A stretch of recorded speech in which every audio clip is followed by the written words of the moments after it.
Do not adjust your radio dial. You are tuned in to the Mark Order Podcast.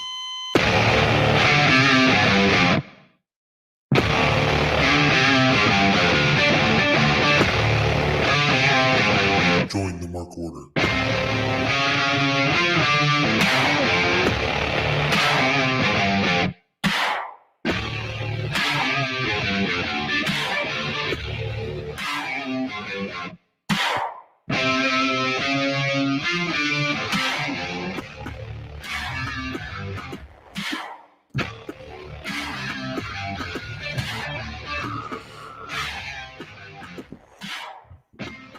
Man, it's crazy. It's a full house tonight. My God, what are we gonna do? Is the game really that distracting? Do I have to turn it off? No. What are you talking about? Who's telling you it's distracting? No one. Me and Ryan were like mid conversation. We're like, time to go. We gotta start the show. I didn't realize what time it was. Got to start on time, or else That's here. Let's go. Facebook won't let you broadcast. Not like anybody's watching on Facebook. You know what? You shouldn't be. You should be watching on the YouTube channel. You should be subscribing on the YouTube channel. Then you drop your comments, and we can see your beautiful comments and read them, and just imagine them coming out of your beautiful faces. Aw, everything's so beautiful. Yeah, sometimes. Got to make up for the ugliness of this show. Ugh, it's so ugly. Yes. It's Goldilocks and the Three Bears. How dare you? Grr. How are you, fellas? It's good to be all in the same screen situation. Yeah, it's wow, that music cut off too. Matt doesn't like fucking with the fades, huh? Nobody does. I gotta put a goddamn fade on that intro. Anyway, doing well, Kate. You guys are feeling better after last week. Matt is here. I'm here. Woo woo! Yeah. I saw Anthony last night. That's right. We went to the movies together. You did. You guys went on a little date. Matt bought me popcorn and a soda, and then I repaid him the favor with the popcorn. Kate was all, oh, thanks for the invite today. And I was like, oh, sorry, too big for her fucking britches. Doesn't go in the Discord anymore. You would have clearly seen the messages between Danny and myself and Miss 12 Gauge. First of all, I wouldn't have gone anyway because I don't really care about those movies. Second of all, you have my number still. You could have texted. And third of all, I suck. I should get back in the Discord because the Discord is a wonderful place to be if you're a wrestling fan. Because it's no assholes guaranteed, like real assholes, not like us being assholes. Like that's going to continue forever, like in a fun way. But there's no pricks in the Discord, only great people. So I should get back in there and do a better job of that. You should. And to be fair, I didn't know Anthony was coming until I arrived at the movie theater and texted Danny. I did not see those messages yesterday, and I made a joke to the doctor about going to see Spider-Man, and he was like, why don't you come? And I was like, what are you talking about? And he texted me, and that's when I found out what was going on, because during the day I don't really read the Discord. There's too much stuff going on in my shoot job, so what I'm hearing is this is mostly Danny's fault. That's what I'm gonna choose to take away from this, is like this is because of Danny that I didn't even hear about it. Yeah, I mean, he doesn't listen, so he's never going to hear us talking about it anyway. So, yes, it was his fault. Yeah. And we'll just do that. Sounds great to me. So anyway, we should probably mention it's the Shining Wizards, episode number 43, Wednesday night. No, it's not. The Mark Order podcast. What did I say? Wait a minute. Shining Wizards? It's the Shining Wizards. Oh, fuck. Thanks, fuck. No, it's like 500 episodes away from them. That's wrong. No, you know what? Matt said something about somebody said Shining Wizards Discord, or I'm actually reading the comments. Ryan just go, it's the Shining Wizards Discord. So I'm reading and talking, and I can't do the same thing. Brian rocking a heel beard, by the way. I dig it. You look good. Yeah. Looks good, pal. Haven't shaved in a few days. Felt like, what the hell? I see. What do you have? A Pockets shirt on there, buddy? Damn straight. All right. What about you there, Ant Money? What are you rocking? Tuna. Same shirt you wore last night. Gross. Fucking Did I wear this last What? night? Oh Yeah, you well. thing's Okay, probably- so I sat in a movie theater in a seat, not like I was fucking playing pickup basketball at the YMCA. I don't know if you're a naturally sweaty person. Like I have naturally sweaty feet. What That's just what if gross. you had a Doug Funny wardrobe where all of them you just had the same T-shirt over and over again? Why are we assuming it's the same one? Because I think he only has one. I've seen him wear that shirt before. Yeah, Maybe he has 6 of the same one. Just saying. I like tuna. I like this shirt. It's got a pocket. She's a Uh, liar. Oh, really? Mr. Money wears one shirt a week. No lie. No, lies.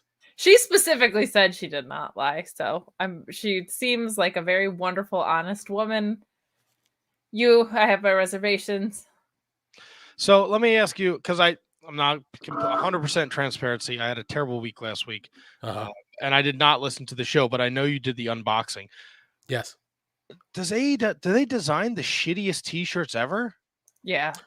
The Jungle Boy wasn't great. I hate the Jungle Boy tee. I wore it Monday night, and I fucking made my tits go. "Rrr." Oh, well, that's a sizing fault, I feel. And then like. look at this Malachi Black shirt. This doesn't even look like it's. I like the Malachi Black shirt. It's supposed to look like stained glass.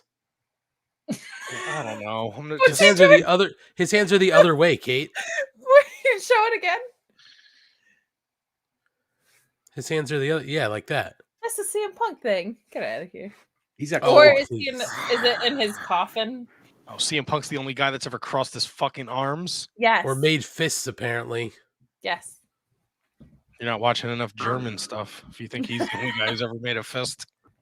I watch NXT 2.0. What are you talking about?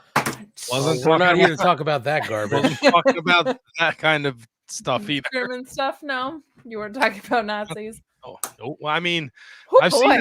I've seen Hitler sucks. It is not what you think it is. No. Boy, I'm does gonna not boy, does she investigate. suck. I'm gonna address Matt's original question of yes, they don't design great tees. Like when I was going through shirts to find, you had to be really selective because a lot of them are just not great for a company that gets claimed to be a t-shirt company. Ugh. Not their strength. Not their strength. I You gotta would- get a Redeemed These Nuts shirt, and that's like it. That's the only one that I love. And I like No. some of the Adam Page stuff. Those ones are good. the new Brody King shirt's awesome. That's a good design. The Yeah, but Malachi Black regular shirt they have is a good design too, with the snake biting the hand. That's a good one. They do have some good shirts, but some of them are They straight have- trash.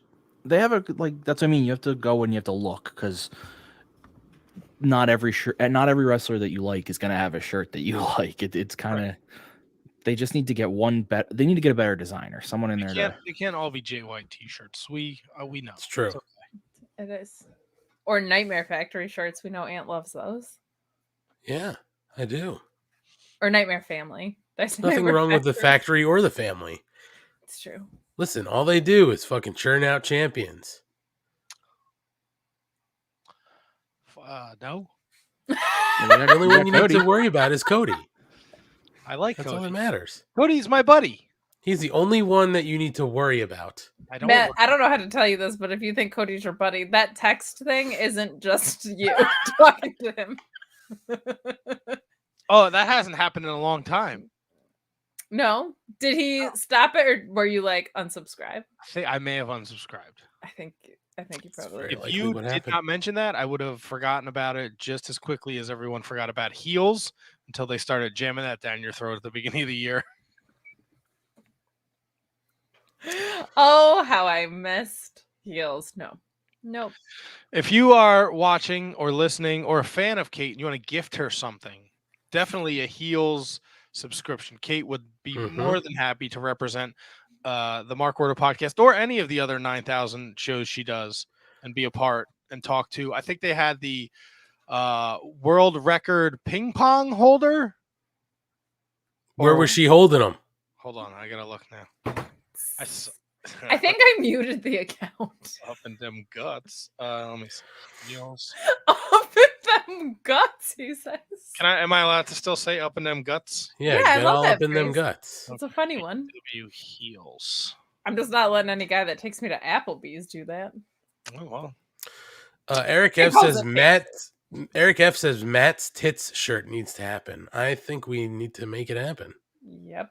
Yep, right after the Mark Order t-shirts. I mean, you can do both. Yes. Those are not mutually exclusive. Not to mention the Matt Tits T-shirt is a crossover for the Shining Wizards. So It's true, No, that no, could- no, no, no. Stop with this crossover bullshit. Anything that comes You up called here this podcast is The here. Shining Wizard. You We're started part it. of the You- goddamn network. you opened the forbidden door. I'm No, just walking through it. My apologies for speaking out of turn. It is the world champion jump roper. Oh. Oh, I Tori- can't believe I'm missing out by not joining AW Heels for that Tori, one. come on. You want to? She's the 30-time grand world jump rope champion. Tori Boggs. She has Any relation to Wade? 1,700 followers on Twitter. Can she drink as many beers as Wade Boggs? Nobody can. That's Boss baseball, hog. baby. No, but she could skip rope. So if you're free tomorrow night at 9 o'clock, it's the first session of the new year. Anna Jay and the world champion jump roper will be Oh there. no, I have to walk my goldfish. So anybody who wants to gift a Did you say subscription she to has Kate, she'll do it. 1,700 followers on Twitter? Yes, as in the Shining Wizards have like 6 times more than her. I was just gonna say. And I gotta fucking do an interview with someone from Impact with their goddamn PR guy on the fucking line. But Oh, fucking gross. world champion jump roping girl. Sorry, we're not allowed to talk about the Shining Wizards on this podcast anymore. Aunt said it's not allowed. I didn't say that. I said Ryan's going, oh, the t-shirt's a crossover. No, fuck that. The t-shirt's part of this brand. It came up I'm here. looking to get the T-shirt Yeah. made. Remember 11 minutes ago when Aunt was like, "It's so nice to have us all here," and we I'm knew fucking leaving. I'm now gonna just you were- leave. Look at Kyle K. Sparks jumping in on Kate stuff. You're telling me you didn't jump on that chance? You skipped out on that interview? You see what he did there? Asian Joe, I double Dutch dare you to subscribe to Heels. The puns are flowing, baby. Fucking puns, I- my God. This is how much you know I don't like AEW heels because you know I love puns. You know I love puns. And I'm still like, I'm not joining heels despite your skipping rope and your double Dutch jokes. Before we actually talk about any wrestling, what's Buster doing behind you, Kate? Okay, Probably so licking I his have balls. one of those, you know the like love sack beanbag chair things? Those Yeah. giant ones? Yeah. Yam bag. The yam bags. He thinks it's a giant dog bed. Okay. But he has to, in order to jump into it, he has to push like all the fluffiness over to one side. Otherwise, it's too tall. So he All right. just does the what that was, the pawing All at right. it, so that he Nice. can sit down and enjoy Just it. pawing it. He's All right, pawing look his sack. Oh, yeah, there he is. Look, he's coming up. Oh no! Hi, buddy. Hi, Mr. Buster. He went to the vet today, which Oh, was How's his a Red lot. Rocket? Red Rocket is healthy. Oh, yeah, they checked it. They checked They him check out. everything. Yeah, I don't know. I don't think they were like, let's give him a boner and check out his dick. But he's a healthy young boy. How are you He- supposed to make sure he doesn't have wiener cancer? I don't think that's like through the wiener. I think that's like a blood test situation more probably. Yeah, check it. But he was such a good boy. He was very nervous. But we did all right. But he's been a little fidgety all day. Oh, well, you should give him some Guinness and let him take a nap. I'm gonna not do that. All right. all right. Now, if only we get to see Nellie's butthole, the bingo card will be complete. We'll get there. It's early in the show Yeah. yet. Don't summon her. Don't summon her. She's had a. Just put her name out there in the Yeah. universe. She's had a. You know what? You mentioned Nelly. That was the last time anyone saw me on the podcast. That's right. Was We all thought the, you were getting murdered. Holy Jesus Christ! So- fucking. Why don't you? So, Kit, I don't think you were here with us. No, you weren't. You weren't here with No. us that night. So Matt made it through the entire show, and we got to the point that he saw one thing on Dynamite, and all of a sudden, we just hear a commotion in the background. Matt's face looks very concerned. He jumps up and leaves. His camera's maybe still on. Yes, I my think- camera was definitely on, and you can definitely hear Rhiannon's guttural Yeah. scream. Yeah. That's scary when that happens though. I that week I was recovering from the booster shot, and I was like in and out watching like a fever dream, and I think I was out by that point, but I definitely went back to see Matt's face go. So Matt, you want to fill people in on what the fuck happened there? No, let it play out. What do you mean? It's Let played them- out. play It's out. over. Let It's them- done with.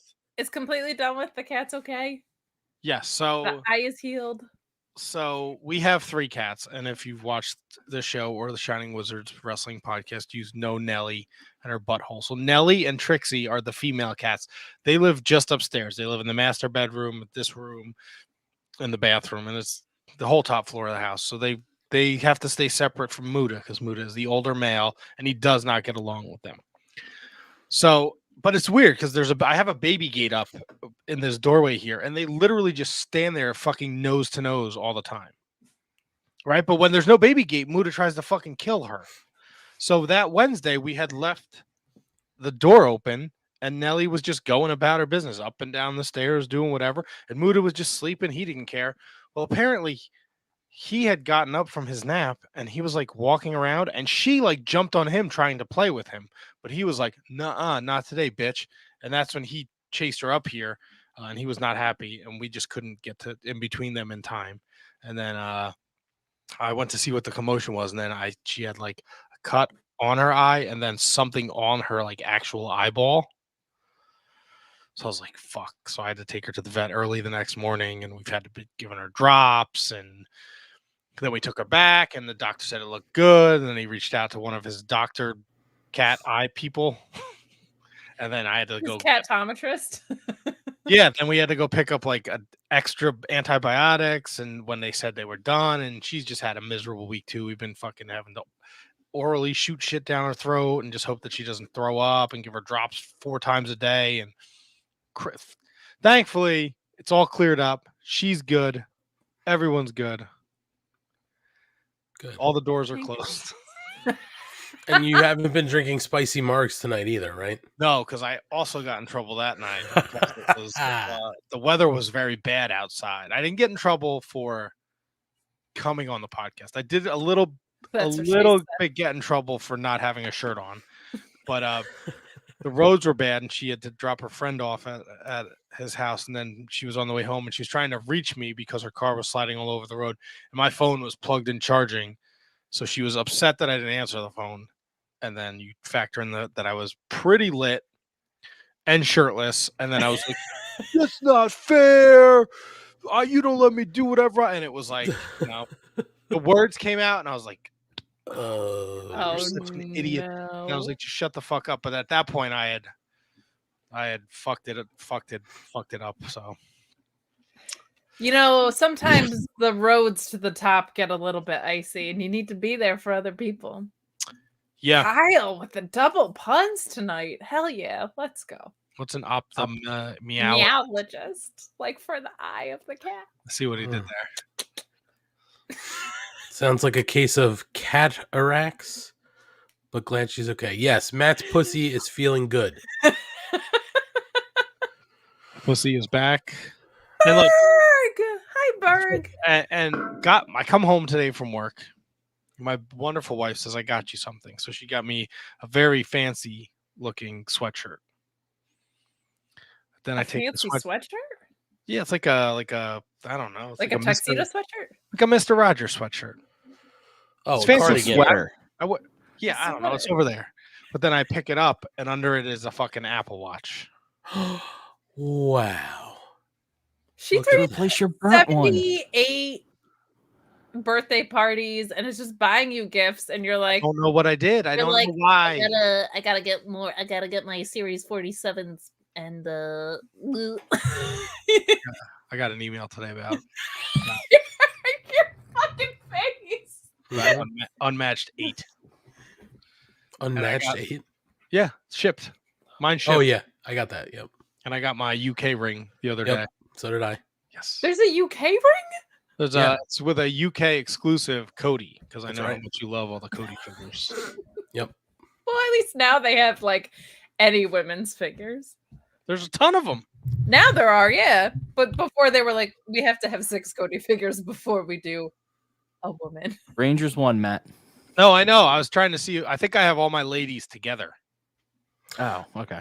Matt's got all the ladies on the same shelf. Why? So their periods sync up, Matt? You're fucking disgusting. No, because they're smaller, and I'm already out of room. So I can fit more of them. I can fit like 6 fit of more of the them in gals. one row versus 5 regular figures. Do you have them on the little stands, Matt, or you just stand them up? No, they don't have stands for them. The stands they sell on ringside don't fit their feet. Not good. I have the elites I have are all on stands, but the other ones are just freestanding. Sometimes I come in the room and they fall over. Darby falls over a lot. It's like it's the figure. Well, that's Darby. It's like Toy Story. He's trying to fucking jump through my fucking Detolf Ziggler over here. At least their legs don't fall off like the Luchasaurus that we have. Yeah, did you get any? Did you find out about that? Did you reach out? No, I haven't. I haven't had a chance. I gotta reach out. I'll reach out to Jazzwares and be like, "Hey, this fucking leg keeps falling off. My kid's going nuts." Eric F would like to know if Muda Spitz missed at the other cats. That's an excellent question. He does not. That's good to know. He does Yeah, not see. so far he doesn't have the gimmick. Marky Mark kayfabe knows fig collecting problems. We know them well. I don't. Yeah. I just live a life of peace. You have Kate. I've given you Eddie Guerrero figures. I know he's right here. Figures. I got Look him. at Kate. He doesn't even let him breathe. She keeps him in the box. Look at her. He's in the box. She only does that because he's dead. That's why she likes him. He's already dead. I Right. don't have to worry about him suffocating. You know. Right. But She Eddie's- just leaves him in his He's with me coffin. every day. Wait, is that what happens if you leave them in they suffocate? Oh, You no. murder them. Except Malachi Black, because he used to like live in a coffin. Now, Aunt, let me ask you a question. They got these Sting. It's Sting. They got these Sting micro brawlers, right? Mm-hmm. I'm not in on the micro brawlers, by the way. That's I'm in. I got the first set, and we're getting the exclusives, and I got the Christian one. Is the Sting one, because they sent us a Sting one in the first AEW crate. Yep. Is this old school Sting gonna have an AEW logo on it? Do I need to fucking get this? I don't know, but what's the other deal? Because they said what, 1 in every 100 there's a orders is Chase getting figure. I can't with the micro brawler chases. It's too much. That's why I don't do the micro brawlers, because And now there's upper deck cards. Come on. yeah, I haven't Okay, even cards. looked at the cards yet. Cards you could get me in on because it's similar. If anything also feels like baseball, I'm probably in. I just So I gotta have a bigger find somewhere to question. get a box of the cards. Like I don't want to just get packs. I just want to buy a box, and then it's like, all right, I guess I got the set. You don't want to get bastard. No, you're not gonna. packs. There's like 16 packs in a hobby box, dude. There's no way you're gonna get the set. There's one pack, and he looks like the guy from Karate Kid tonight. Yeah, and then well, we'll talk about that. But I have a question, Matt. When talking about micro brawlers, why did you do the suck it sign? You're like, hey, Aunt, what's going on with these I figures? didn't even realize. I'm looking at my shelf over here that I'm all out of space on too. Well, you can save your money on more ROH pillow buddies. Why? They're all right there. Did you see the I know new you ones? don't have to buy any more. There's new ones? There's new WWE ones that are Walmart Canada exclusives. You don't even follow WWE. They're all old school ones. There's an Ultimate Warrior. There's a Bret Hart. There's a Hulk Hogan. There's an Undertaker. There's a John Cena. But you said they're Canada, You can't see Walmart the Cena Canada one. exclusive. but you don't live in Canada. Well, I gotta know somebody in Canada. You can get Canada? anything shipped. Come on. Oh, see, this is Kenny Omega. new Finn, Chris Jericho shirt. GFY Jericho. Fucking They're bar. really trying for that. Holy shit! It's so bad. And it's just a giant GFY, like spray And- painted. And in like white. so a couple things. GFY was a thing like 12 years ago, and John Moxley already shut up that thing because he actually said the word. Yeah, that's a So, really good point. What are we doing here? don't Touche. know. What did GFY. Jericho say GFY last week for the first time in 18 years? Yeah, he said it last week and he said it this week. Did he say it this week? Yeah, He he's is- trying. He is Canadian. Maybe he's behind on the times. Where do you think Canada is? They're going to be upset when they find out what happened to Nirvana. Oh, they ever. But man, Dave Grohl, he recovered. He That's landed on his true. feet. He's doing okay. That's true. Foo Fighters. I'd argue doing better music. No. He was like, "Oh man."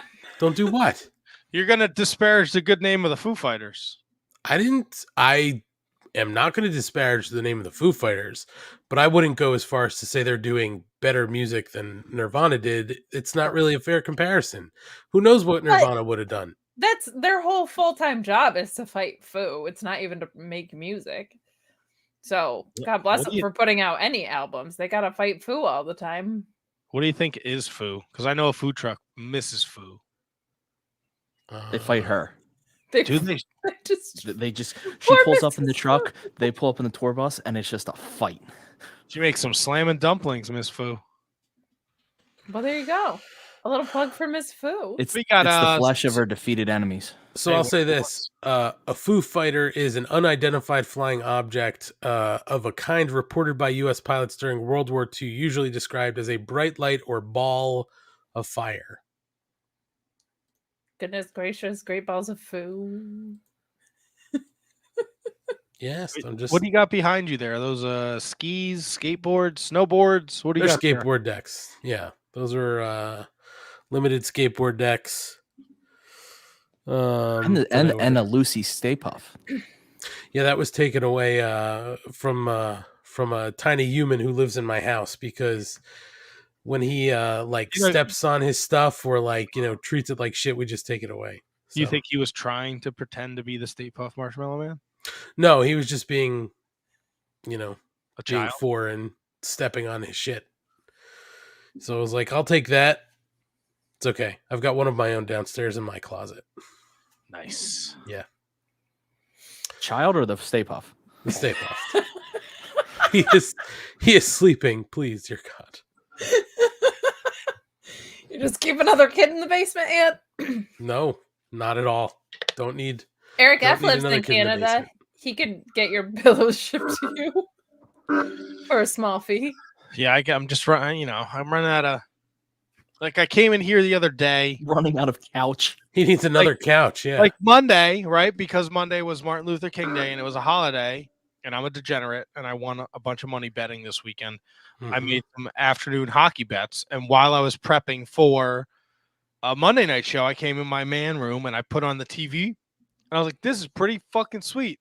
And I was like, "I can't sit on the couch because there's no room I mean, you could move them. to where." They're like throw Around pillows, you. Matt. Just put them on the floor. You could just ask them to move. Just be like, Put excuse them me. on the floor. They're pillows. What kind of animal puts on the floor? You know what's on the cat's eating this room. That's your fault.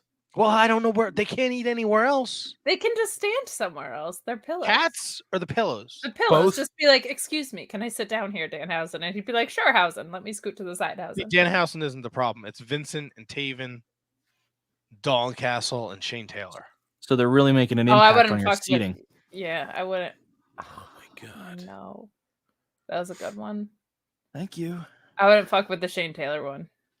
I feel like even his pillow could kick your ass.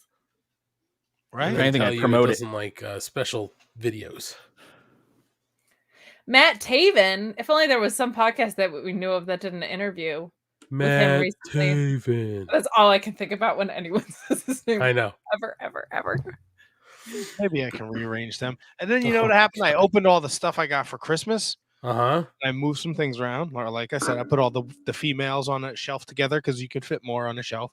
And I Mhm. got rid of the bubbly table. I had the bubbly table out. Yeah. Kate, real quick, did you catch that low-key sexism? Like, oh, you can put them all in on their own box, like in their own thing. Like, we don't Put 'em to the intermingle side. them. Got That it. that box you just paid 20 cents less to the dollar. That box over there. You No, know, That's right. they're standing next to Jericho and Sting. And Pac. He's very concerned. where's Well, Chris I mean- Director Mike at? Oh, I miss he's up here. Oh, good. I He's miss up. him. He's next to the Bret Hart that my wife made out of beads, and Yo, that shit was so cool. Hulk Hogan thumb wrestler from the 80s. If I Oh. pay her to do a CM Punk bead thing, will she do it? Probably. Be careful and- that And those he's Hulk next- thumb wrestlers don't believe in the vaccine. So just be careful. Well, it killed a 99-year-old woman. What do you expect? And Bob he's Saget. He's next to Tony Schiavone with Bug. Oh yeah. Oh yeah, I'm hanging out on the shelf. It's not the same when you don't have him walking back and forth. It's really not. It's sort of pathetic. I'm not gonna lie. You gotta have him. I should have done it there off with screen you. so it sounded like he was at least on the shelf. Just been like, hey Matt, I'm up here. Oh, it's even better because It's Danhausen's the Danhausen. picture. Hello, Hausen? Ah, yes, very nice, very evil. What was that? That didn't even close I to don't sound like know. Danhausen. I That was can't do just a you. Danhausen. That was He's just got you weird voice, talking. that dude. Also I know. Canadian. Yes, also Canadian. So anyhow, I opened up all my figures that I got for Christmas and put them out. And then I realized I had more in the drawer. More in the drawer. More in the Roddy- drawer. And a Roddy Piper that I forgot I bought. Well, where's he What? going? He can't intermingle with the other guys. Well, now I gotta find more fucking room, man.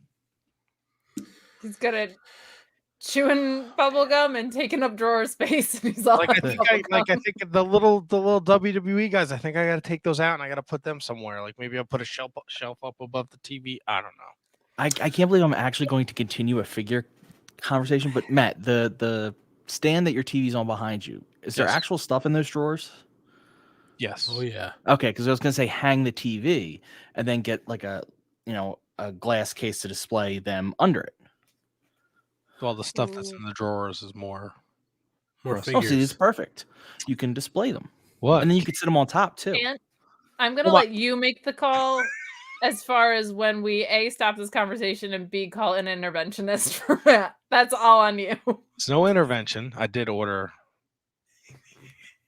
What? Anthony knows I texted him today. Unmatched 3 went on sale Yeah. today. Got to get the Dark Order, baby. You go. Yeah. No intervention. I did order. Right. Well, look, we were having this conversation. Kevin's like, you should be on the Mark Order or the major figure pot. And I'm like, no, because I'm not like any figure. Like, I don't want any wrestling figures. I collect the AEW ones, and I like the older. LJNs.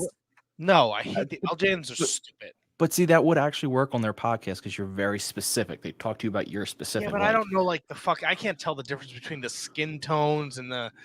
It's a cult. You don't need to. No, You I don't need to fucking join the time for that. I cult. barely have time to. Oh, bye, Buster. Bye, buddy. Nice butthole. Good to see you. Wow, do you always compliment your doggy's butthole? No, just he does not. Usually it's not like Yeah, a little visible. A little wiggle. You compliment Nellie's butthole all the time. I feel No, like. I don't. I No, don't. Matt tries to hide that as much as he can. That's true. You just go, oh, Nellie. He's Yeah, like, she's a lady, goddammit. I don't need to be associated with cat buttholes. That's not my legacy. When I die, my legacy should not be Nellie's butthole. It's just gonna be a cat's starfish right on your fucking headstone. So, But should we talk about AEW? hell yeah, we should talk about AEW. Rampage was slamming. I watched it Monday while I folded my laundry. And then You- put figures away. No, the figures was like 2 weeks ago, man. Oh, my mistake. No, there was no. I didn't put any figures away this week. So no figures went away. He's just trying to find a place to put more of them. Exactly. Well, What did you think of the Rampage? Rampage from Friday night was a pretty good show. We had Adam Cole defeating Trent Beretta. We had a Thunder Rosa promo talking shit on Mercedes Martinez. Sean Spears defeated Andrew Everett and then cut his own promo that was really weird about him being, I don't know, the guy who gets sent to take care of shit when I haven't seen him on TV in like 8 years. The Bunny, Penelope Ford, and Nyla Rose defeat Chris Statlander, Layla Hirsch, and Red Velvet. We have a Men of the Year promo. Starks is on commentary. Brother, I don't give a shit about Ring of Honor. That's right. That killed me. I loved it so much. Fucking He Taz. doesn't. He's the best. He really is. And then Jurassic Express defeated the Dark Order to retain their titles. And that was Rampage. It was a pretty good show. I agree. I think Trent Beretta is super underappreciated by people who aren't familiar with his work. And I've said it before, maybe on this show, maybe on the Monday night show. People forget he was the guy Kenny Omega was wrestling when Jericho showed up on the Titantron in New Japan. And it was a fucking great match, but it flies under the radar because after the match, Jericho was on the Titantron, and that was his first appearance in New Japan Pro Wrestling. And if you can find it on YouTube or New Japan World, check it out. Trent is a fucking treasure. Yeah. Yeah, that match was really good too. Yeah, and you got to see a little bit of Trent in New Japan on not Rampage, excuse me, Dynamite tonight. We'll talk about that. But yeah, I mean, Trent is just one of these guys who it sucks he got hurt because he just he can work, man. He can go with just about anybody in the ring. So when he got hurt, it just kind of like, you know, kind of took him out of action, but he was kind of like, you know, it seemed like he was working his way up, and now he's kind of like coming back in. But I mean, he's in there with Adam Cole, and he looked good. So, you know, I'll take Adam Cole and Trent all week. Baby. I also, I know I don't like the FTW championship because I don't recognize it as a championship, but I do like the story. I do like the story that they're telling, where Jay Lethal wants it because it means something to Ricky Starks. Yes. I also like that because I said this Friday too, like you only get to go to that well once of it's not a real championship. And I think Jay Lethal is a good guy to do it with. And he said that. And I appreciate that somebody called it out. I appreciate that they did it at the time that they did. And I appreciate, even though he was like, this belt is basically meaningless in the AEW context, but to your point, it means something to you. So therefore I want to take it. I thought that was really good storytelling and something that the FTW belt really could use. So that made me really happy. I don't know where Brian Cage is. I'm guessing they're not renewing his contract, but he never really got sent off anywhere. I don't feel like we got like a full real resolution with him and Team Taz, but yeah, I mean, I don't like miss him, but it's just weird that it's basically like his wife is like, why don't you use my husband? And then he got written off TV entirely. It seems like so. I'm not losing any sleep over it. Yeah, I was just gonna say weird. I don't necessarily care. I'm not a huge Brian Cage fan. I don't disagree with you, Kate. Like, you're right.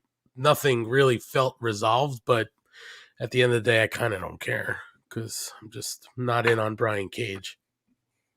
And I enjoyed seeing Andrew Everett on TV. He's a very super talented dude. If you're not familiar with him, he also wrestled as Shiva Kid. It's like he was wearing like a goat mask. Well, there you go. Does a lot of high flying stuff. He's pretty good. So it was nice to see him. Asian Joe's right. Trent is part of the greatest Chaos faction, along with his van driving mom. Enough said. She is the one who started Chaos. As far as I know, that's true. Yeah. She and Orange Cassidy were like the two brains behind that, right? Yeah. That's how it goes. Yes. That's the story. How do you guys wake up and look at yourselves in the mirror in the morning knowing that with my eyes, you just come on this show and you just lie and make up these false origins? I feel like I probably wake up in the morning feeling as great as the greatest ECW of all time, champion of all time, Zack Ryder. I feel like we probably have the same energy in the morning when we get out of bed. Right. And we just go about our day living our life knowing the fact that Chaos was founded by Sue and Orange Cassidy, and that WWE ECW, the successful ECW, is arguably one of the greatest wrestling promotions of all time. That's right. Along with one of the greatest wrestlers / commentators ever, Taz with 2 C's. Correct. Yes. Thank you, Aunt. Mm-hmm. Does it ever? Your beautiful wife in the comments with a woo woo woo, because she knows. You know it. I know it. Does it ever occur to you guys that there's a reason I don't want to do this podcast sometimes? What? Listen, No, what do you mean? We're just telling the truth, man. No, you're not. Yeah, we are from a certain point of view.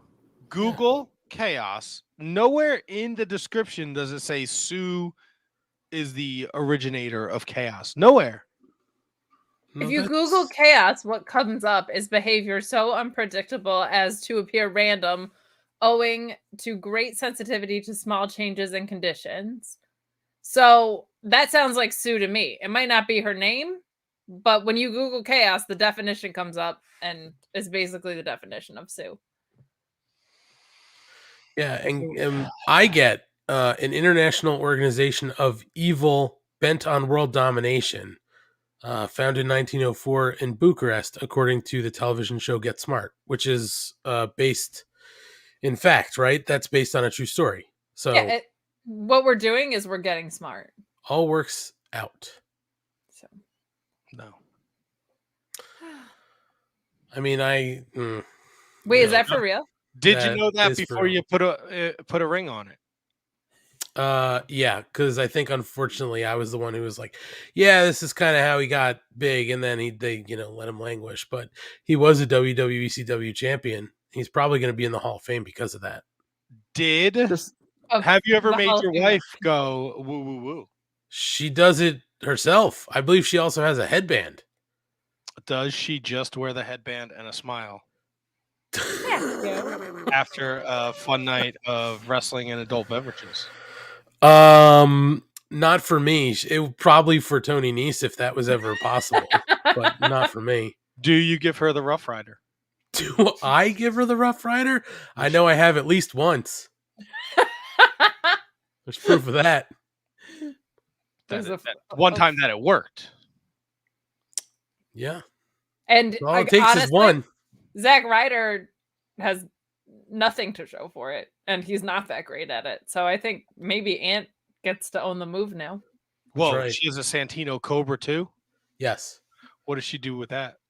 You don't want to know, buddy. I do. That's why I asked. No. You don't Also, wanna know. Anthony, Yes. just to kind of bring it back to Bring it back. to last night's Spider-Man, I feel like That's not bringing it back. We were talking about wrestling. You're going back to the movie. I know. Go ahead. I feel like maybe in a roundabout way, my wife confirmed that she's going to Atlantic City with us. Oh, yes, that's right. But I don't think she's confirmed that with me. And now I don't know if she's actually going and if she's going to go to the wrestling show. Her quote to me was, I said, "You're coming to Atlantic City with us, right?" And she goes, "Well, I guess I have to now." And I was like, "It's going to be fun. Where are we staying?" And I think her quote back to that was, "I don't fucking know." Yes, because she's telling people if she does not go to Atlantic City, then I have to share a room with Kate. And then she makes it seem like I am sleeping with another woman. Why do people do this? First LaGreca, now your own wife. Eric wants to start a WWECW podcast with Matt and Ryan. Yep. Well, Eric, Yep. I want to Get away. I want to fly away. Yeah. There you go. We have touched kind of on Rampage, and we've been talking for 45 My God. Well, I mean, we talked about the big stuff. The Jurassic Express Dark Order stuff was great. That was really, really, really strong main event. No Those Marco things- Stunt again, so that's great. I have a feeling that's going to be a common theme from I that am going forward. so happy with that. I would be so tickled if he was found in a ditch somewhere along the side of a highway.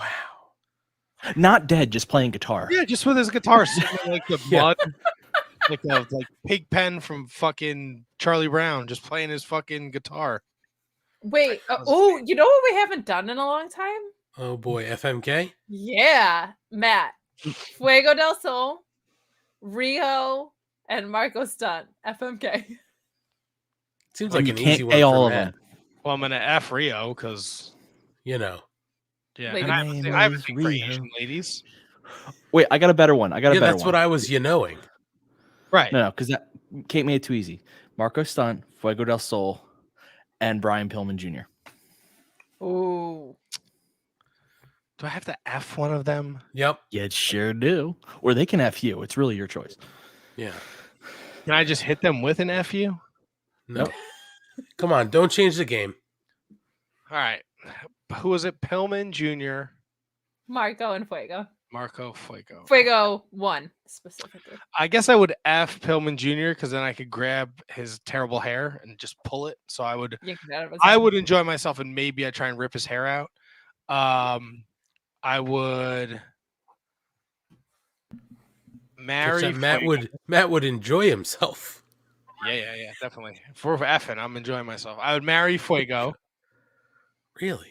I don't know. Maybe we get like a tax break because he wears a mask all the time. I don't know. His friend Sammy is gifting him cars and shit. We got to get something out of that, right? You'll be living in Alabama. Whatever. Tay Conte might be around. That won't be bad. That's great for you. Right? They're BFFs, so I could be friends with Tay. That'd be cool. Then I would just kill Marco Stunt. How would you kill Marco Stunt? Oh, man. I don't even know. Hoo-ha. Let's play this game with Ant now. Why? What? No. Sheeta, Riho. You fucking people wonder why this goes 4 hours. Not really. I know why. It's Go ahead. Usually me. Sheeta, Riho, and who else? Emery Sakura. There it is. Emi Sakura. Emi Sakura.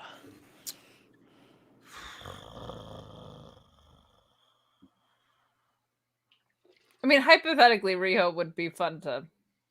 Nope. I'd marry Riho. Oh, you can She wipe seems me up, quiet. Riho. There you go. Man. I don't really know much about Emi Sakura, so I'd kill her, and then I guess I'd fuck Sheeta. Oh my. All right. There you go. Sorry to Gina, who is in the chat. Well, did you guys know she had a Lenny Kravitz cardboard cutout for a while? Whoa, I did not know that. Oh, this sucks because I can't play FMK with Ryan because he likes everybody. Yeah. I can't Then torture him. You forced me to kill someone then, but By the way, that's true. I'm sitting in our office where I also broadcast out of, and Mrs. Money has a lot of her stuff at the desk, and there's a postcard here that she got. She really loves the band Stabbing Westward, and one of her like boyfriends growing up, well, not boyfriend, but she really loved Christopher Hall. Right here in the middle, this guy, he looking really plastic in his old age. At least that makes me feel good. Is looking A little haggard. like he drove his car into plastic surgery. My favorite thing is I've seen them with her a number of times, and every time, it doesn't matter where they're playing or what they're playing or where they're doing, there's always some sort of technical issue, and he's very frustrated, and I find it very funny. He's like, sorry, I couldn't get my laptop to play the videos behind us, and blah, blah. And it's like a whole thing during the whole show. I'm like, just play the music, man. Let's go. That's amazing. Are we can done talk with about FMK? Yeah, we can be done with it because Ryan likes Wait. everyone. We didn't play FMK with Kate. Play FMK with me all the time. Eddie Kingston, CM Punk. Oh, come on. Eddie done Guerrero. these two before. What have we? Well, we've done Eddie Kingston, CM Punk a lot. I don't think we did Punk. I still feel like I marry Eddie Kingston. Why do you like getting hit in the face with things? No, I feel like he wouldn't beat you with a phone book. No, I think he would beat other people with various weapons. I think he would look out for me, partner. I'll kill Eddie Guerrero since he's already dead. Wow. I feel like that's fair. Like, Why he are already we died. even doing this? You're giving Kate all people she likes. Fuck Funker. Why are we doing this? I don't Why know don't who we do she something doesn't like. completely? It doesn't even matter. Let's just go with a whole bunch of other people. Okay, Kate, here you go. FMK. Powerhouse Dan Lambert. Hobbs. I would Dan fuck Lambert. No. Peter Avalon. That's all you No. need to know. Hold on. Here's what I want to know. Some of the hosses. Powerhouse Hobbs. Wardlow. And just because he came back, Lance Archer.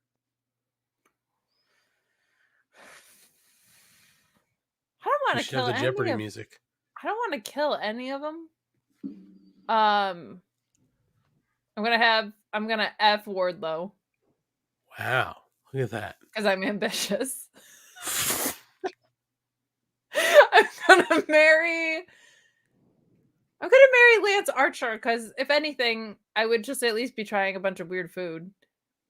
And I guess I would kill Hobbs by default in that. Oh no, Yeah. I'll marry Hobbs because my wardrobe would look so cool, and then I'll kill Lance Archer. Sorry, Lance. Either I would way, I have think you'd sick come out with overalls. If I you'd was come in out with Mrs. either a really great collection of overalls or ripped up jeans with like fucking tassels hanging from him. I guess I don't know what the fuck he had on his pants tonight. My God, I'm on some sick overalls. I'm gonna marry Willie Hobbs. do we have to have Ryan play this game or can we move on? No, we can move on. Eric F provided names if you want them. For Ryan, Bear Country, Bear Country, S Boys, 10 and 5. Ryan getting tag First- teamed in bed. How do you get two? First of all, Eric is because I need two men. We know this. So I kill the ass boys. That's easy. Let me see. I what was marry that? 10 and 5. I feel like they'd be no. I fuck 10 and 5. And No, I marry just Bear need Country. to isolate the I need two men. I need two men. I'd fuck 10 and 5, and then I'd marry Bear Country because I feel like I'd fit in well there. The smaller bear. Matt loves Goering. I like how Ryan's also like, I'll be the baby bear in this group. Yeah, I'm the cub in this threesome.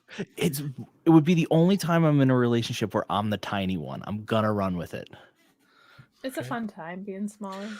So if we can gently shift this back to Rampage, my question is, did you guys like the Spears promo? I thought it was just kind of weird because, like I said, he was kind of talking about, he's like, I'm the guy who MJF sends out to settle all his scores and send a message. I'm like, dude, you don't get sent out to anything.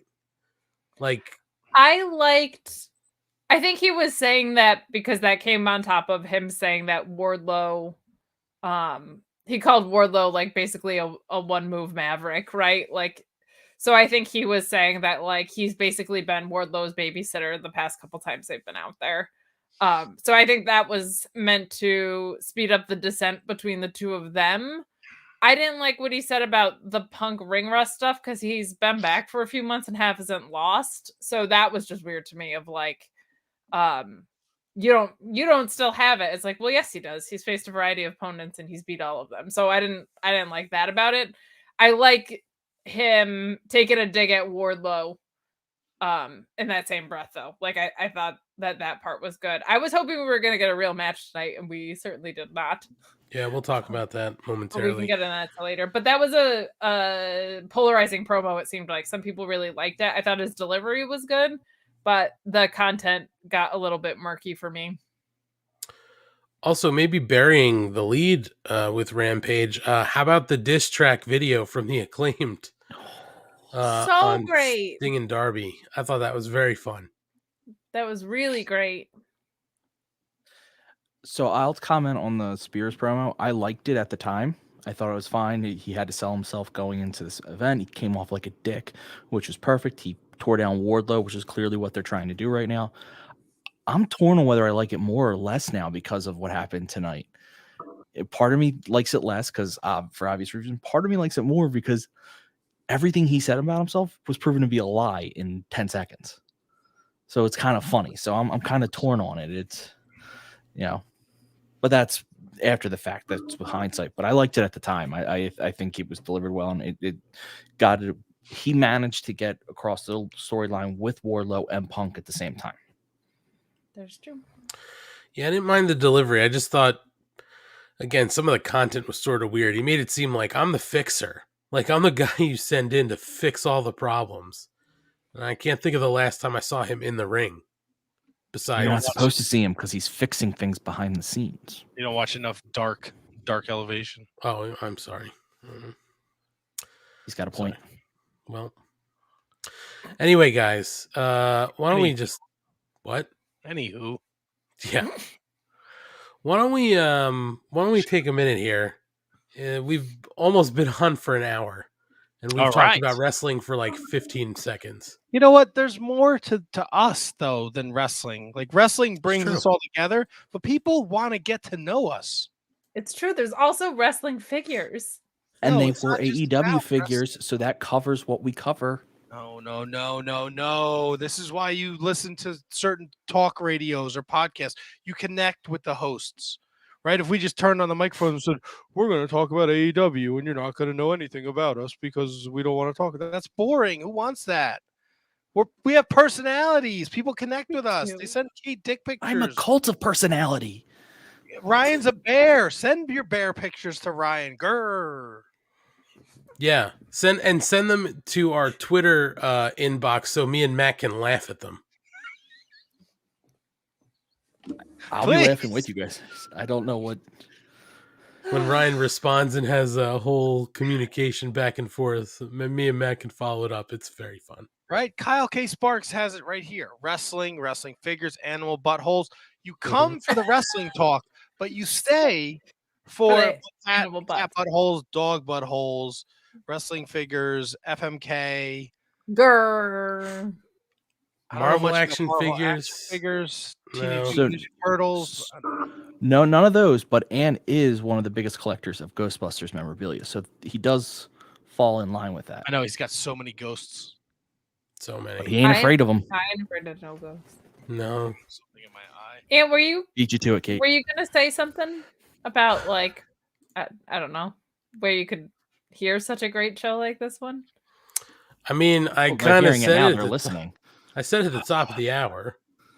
But What? we're part of the. Did you know we're part of the Shining Wizards network? No, I thought that was like almost an hour ago. It slipped my mind like it does every week. Yeah, we are part of the Shining Wizards network. What? Yeah. Commercial block. Do you want me to just say the shows? Do we have to play them? No, let's take a break, man. Why you gonna take a tinkle? Maybe I do have to take a You tinkle. gotta squeeze the lizard, drain the vein. Can I let's just get through this. Break the We're wall. part of we're part of the Shining Wizards network. GFY. You can listen to the Shining Wizards every Monday. Matt's part of that show. Hell yeah, you do it. It's fun. They've been going over 10 years now. 10 years long, 10 years strong. Matt knows everything there is to know about wrestling except how to pick pay-per-views. Kevin has the memory of a goldfish, and Tony doesn't know who's wearing an eye patch on AEW women's division. Very, very funny stuff, by the way. Jamie Hayter and Julia Hart are the same person. Same person. And don't worry, I'm going to bounce back on picks because we are picking GCW on the Shining Wizards Wrestling Podcast. And I'm going to fucking get out on top of these two circus clowns. Oh, my goodness. Matt, well, you've lost your AEW picks, and you're on an AEW podcast. that's true. Look, I mean- Ryan, we got deep into the year, and I was trying to play catch up. I had to make some choices that weren't very popular. Don't forget, I You've also been I up went- in them guts in that year. I went 10-0 at an AEW pay-per-view too, okay? I You was playing sure? catch up. Oh, if only someone could tell me about the other great shows that here on the Shining They're not Wizards great. Network. Look, I'm going to be very transparent. They're not great. Ant, I have an idea here. I have an actual Ooh. idea. Ant, why don't you go to the bathroom Yes, and go Matt can tinkle. read them off because he doesn't seem to want to play the commercials. So why don't you go take your time? No, So let's long. just play the commercials, Okay. Matthew. Why?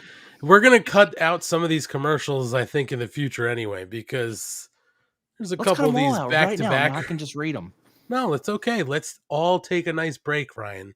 Let's all take a nice break. Oh, we're up to And- 14 viewers. This is the height of the show. You want to take a break now?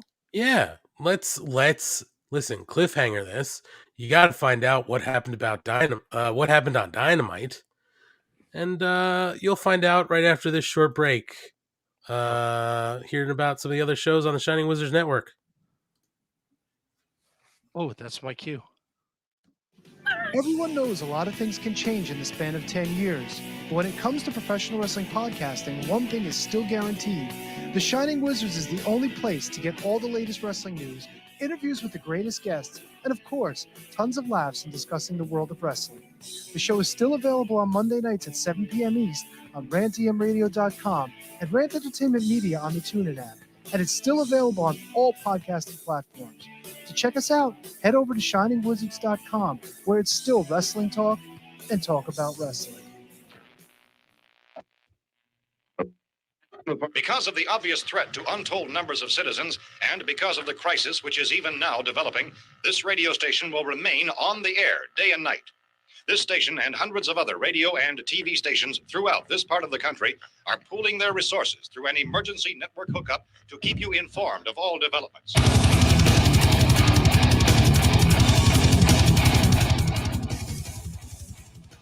Horns up, everyone. One on the Shining Wizards Network. Be sure every Friday to check out Radioactive Metal. Radioactive Metal is one of the longest running podcasts on the interweb. And every week we bring you a fistful of metal, including interviews with all your favorite artists, discuss all the metal news, and feature the best tunes on the air today. So grab a Lemmy, join your cool Uncle Snowy, and co-host Aaron in the pit. Your recognized symbol of excellence in sports entertainment broadcasting from the current to the way back. Join the impact player Phil Rea and the Portuguese Man of War Choppy for the Turnbuckle Throwbacks Wrestling Podcast, live every week on rantemradio.com. Get all our episodes over at iTunes, Stitcher, TuneIn, Audio Boom, Google Play, ShiningWizardsNetwork.com, and TurnbuckleThrowbacks.com. Are you tired of being told what to think and believe by Hollywood elites and politicians who just don't care about you? Tired of not getting the truth when you watch the news? Tired of trying to figure out what pronoun to use? Tired of mob mentality when all you want to do is think for yourself and make up your own mind? That's where we come in. This is Justin. And Vince. Your host of Inconclusive Breakdown. We are a weekly anti-PC podcast bringing you entertainment and current event news without any spin.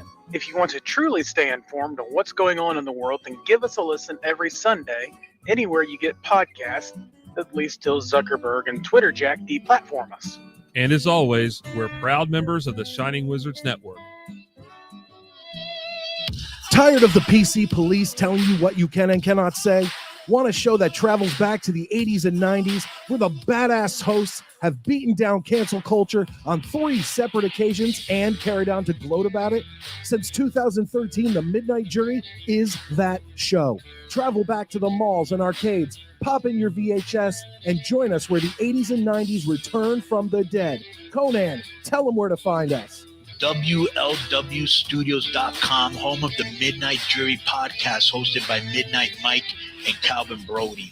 Also available on all major podcast platforms via the Shining Wizards Network, and join in the conversation on Twitter at Midnight Jury.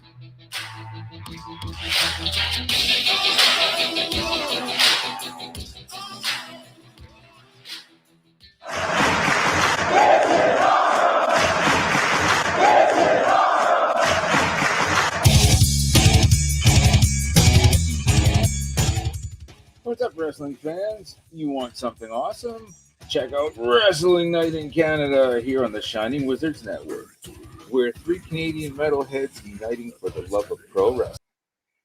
So we go over all the latest news and special events with the odd unique interview as well. So grab a cold one and check out Wrestling Night in Canada,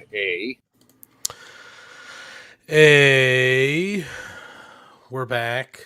Matt's Healthy because of Buster laying like oh wait, can you see him?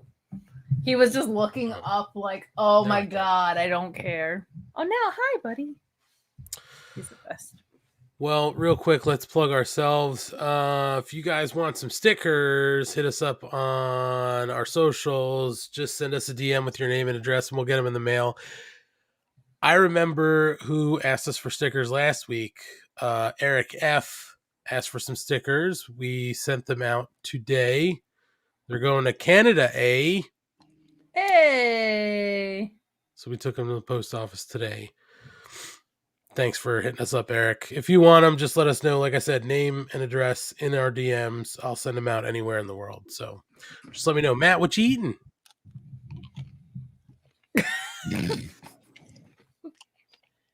Sugar cookie. Ooh. Nice. Looks great. Yeah, my wife made a bunch of sugar cookies for Christmas. Very nice. They're delightful. Yeah. I had to take down the cat bowls. And I had to bring her some Excedrin. Because when you're married to me, you always have a headache. I said, ooh, I'm going to grab a cookie. And I missed the end of the commercials when I didn't turn my camera off. It's okay. I'm a failure. It's okay. I peed. Well, that's good. So did I. Asia Joe wants to know who's rapping tonight. Well, Would you like to tell him, Matt? You we're are gonna find out.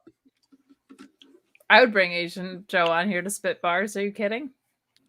Do it. Well, it is time to go through the rankings. Boo. Yo, listen. Oh boy. Got Adam Page at number 1. I'm not gonna read the rest of them. Adam Page is the champion. He's not number Well, one. that's He's the number 1 in champ. my books. There's no one below the champ. Adam Page is not a champion. Oh, yes, it's Adam Cole. Holy fuck. Baby. Hangman Adam Page is the champ. Then we've got something going on here with 2 TNT champions, Cody and Sammy Guevara. And then Adam Cole's our number 1 contender. Number 2, Dante Martin. 3, Andrade El Idolo. 4, Orange Cassidy. And 5, Powerhouse Hobbs. Dante Martin. Powerhouse Hobbs. Yeah, Dante Martin. Look at that. It's 4-0, man. Isn't CM Punk undefeated? Where's Bryan Danielson? Correct. This shit's bogus. Is Why- Bryan Danielson lost? He's not. Yeah, he lost in 2022. Powerhouse right? Hobbs has a loss? But Bryan Danielson only has 2 matches and he lost one of them. Or 1 match and he lost one of them. Yeah. And he lost it. So he has no wins. Phil has as many as Orange Cassidy. Well, Phil actually has. Well, before tonight, you're right. He had 1 win. You're right. Yeah.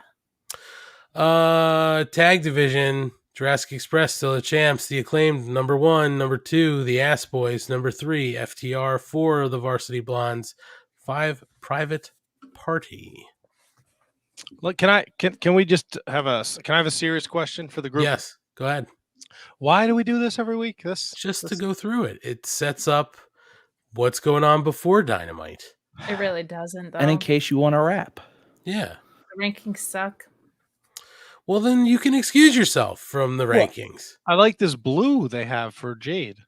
Yeah, well, that's the color of the TBS championship. And she's our TBS champion. Dr. Britt Baker still our champ. Number 1, Thunder Rosa. Number 2, Anna Jay. 3, Red Velvet. 4, Tay Conti. And 5, Layla Hirsch. Layla showing up in the rankings. Look at that. And there's a little thing going on with Layla. And there's our rankings. See? Marky Mark Kayfabe bringing up a great point that Sean Dean also has a win this year.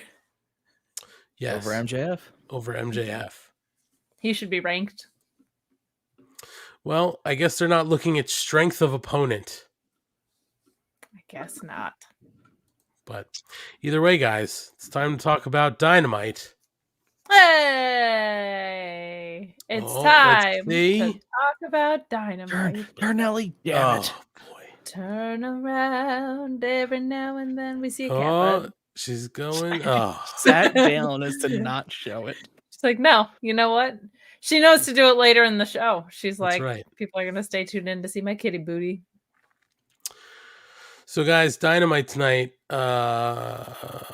We open up with Jon Moxley, who is back. His first appearance since leaving for rehab. Gets good applause. Gets onto the mic. And we were talking about this before. As he's getting into the ring and just getting onto the mic, things quiet down rather quickly, but there is one person in the audience who is apparently yelling at him, and I think the quote was something to the effect of, "Boo, get this drunken piece of trash out of here," to which Moxley on live television says, "Shut the fuck up, get this piece of shit out of here," which I thought was exciting to hear on TBS. The F-bomb. He told him to go fuck himself. Well, whatever. It's the same effect. He said F word. I know. It just feels so, because we're going to talk about Jericho and GFY. So it feels better that Moxley was like, no. I'm not playing that game. I'm saying it. Yeah.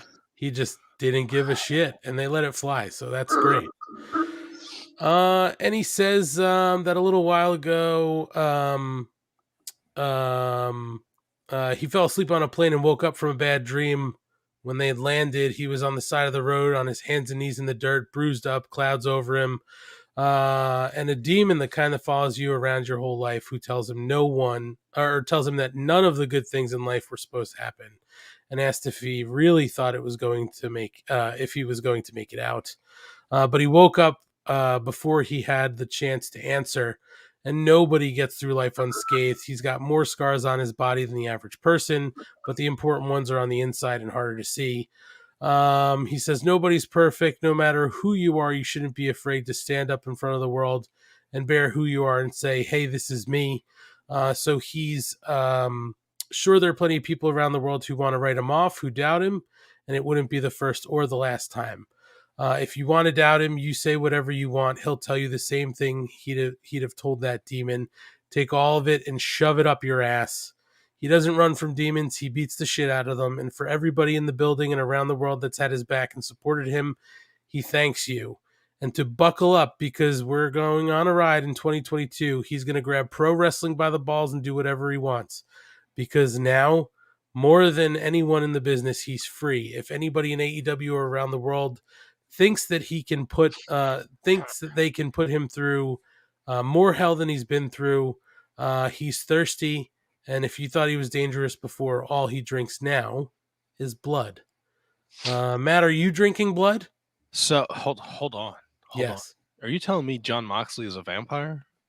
It seems that now it's Vampire Moxley. He wants to suck your blood. Let me ask Him and Dan Harrison are a tag team now. Let me ask you a serious question. Yes. Was the bloom off the rose with his return because they announced him already wrestling at GCW this weekend?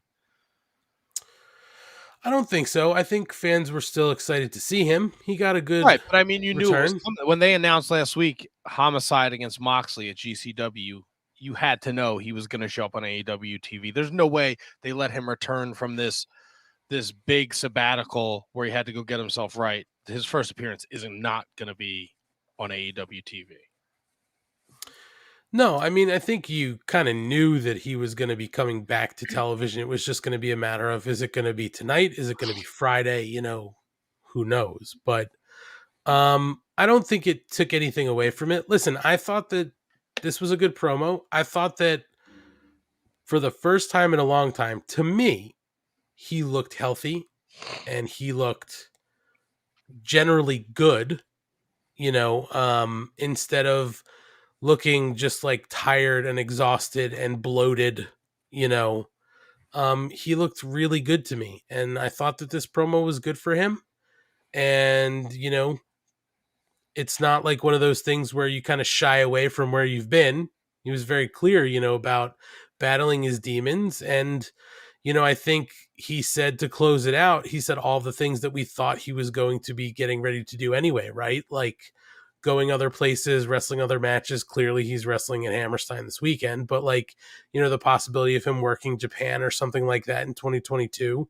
So I think that this was a good promo, and I don't think that knowing he was going to be at GCW and having to have him back on TV ahead of that was ruined any of this for me personally. I thought this was good for him. I don't know, you know, Kate, I don't know if you want to go and give your opinion on this. Yeah, I think so. They also announced that he was going to be on the show tonight. So it's not like by deductive reasoning, we assumed he was going to be there. We knew. And I feel like they might have announced it regardless of when he came back that he was going to. I think with something like sobriety, I don't need a return to be something that surprises me or anything or like catches me off guard. Save that stuff for storylines with someone who's coming back for an injury or debuting. Like if he was going to go out there and give this promo, I don't mind them having leaked that information ahead of time at all. I thought this was great. And I think a huge strength of AEW's is moments like this. I feel like they do a really good job of not overproducing anything. The Punk return, all of the stuff with Brody Lee, this, like, they're very good about just letting the emotion be there in a real way and not going overkill with it. Like the Punk return, his chords hit and he came out there with a microphone. There wasn't any blue balling there. You know what I mean? Like they're very, very good about just giving the mic to someone and letting them talk and staying out of the way. Commentary didn't interrupt at any point, like none of that bullshit. So I appreciate that when there's real world stuff involved, that they trust and leave it up to the performers to go ahead and tell their story. And that might have also been, you know, his input too. He might have not wanted it to be a big surprise when he came back, but I thought this was a very good way to merge what happened in real life with his character a little bit. As soon as he said, I drink blood now, I was like, yeah, he's back. This guy is the same guy he was. I think I agree with Ant. He looks great. He looks rested and healthy.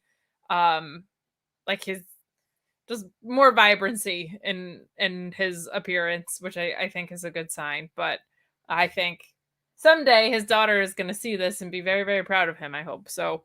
Nice to see him back, and I think a good way to do it, and smart to have it open the show, so it's not like this return from rehab hanging over to like the main event or any of that bullshit. I like the way they did it tonight. His daughter may surely be proud one day, but not before she's like, God, Dad, that was corny, Dad. Yeah, oh, for sure. She's gonna be like, Dad, so embarrassing. God, you said fuck on TV? God. Dad. By the time she's old enough, that'll be a common occurrence. Sure. That's true. Schlong, thoughts on this promo?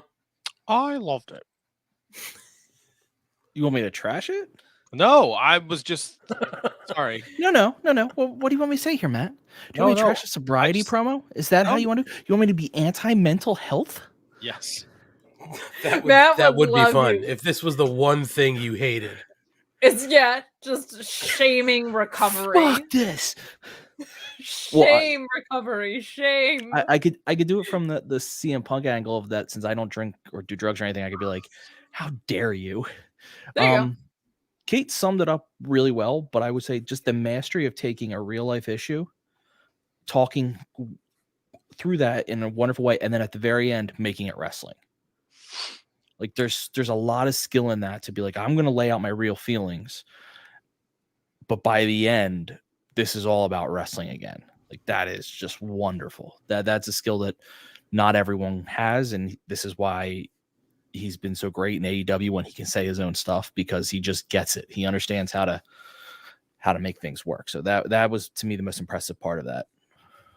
Now, Matthew, how do you feel about it? Did you hate it? I don't know. I didn't see it. I was not home. Oh, that's right. Well, Matt, I was actually going to ask you the question only because you had asked it yourself, even though you didn't see the promo. Like, knowing that they announced that he was going to be coming back, or even knowing he'd have to come back before GCW, was any, like, you know, we kind of just went through what he said, but was any of that ruined, or would you have rather have been a surprise? Once, you know how AEW makes these big announcements like a day before the show. Like once they announced Moxley against Homicide for Hammerstein, it was like, oh well, he'll be on the Dynamite before Hammerstein, because there's no way Tony Khan in his cocaine fueled Twitter rants is gonna let another wrestling promotion bring back John Moxley before he puts him on TV. So no, it was just, people were kind of going like nuts like yesterday, like, oh, Moxley's coming back. They made like a big deal out of it. Rightfully so. It should be a big deal. But I'm a fucking wrestling nerd. I look at fucking the news all day because I do a wrestling podcast, unlike the two other people I do a podcast with on Monday nights. So I was like, oh, this is a no-brainer. But Tony didn't know the difference between fucking Jamie Hayter and fucking Julia Hart. And when I brought up the AEW WWE thing where WWE was like, they're mutilating people on TV, Kevin was like, what? I don't understand. So I'm just a fucking dork. That's the nice thing about the Wizards on Monday. You get live reactions to news. Sure, the news is from like 5 days earlier, but you're getting the live reaction. Love it. That should be a show. I want Tony to completely tune out of AEW and you just update him, because that was the funniest shit I've ever seen. But it didn't take anything out of it, but it was kind of like, a no-brainer, though. There's no way Tony Khan is. But that also makes me question, like, how is, they've planted these seeds in the Briscoes Open Challenge. Like, how is Tony Khan not going to put that on his fucking program? That's fucking nuts.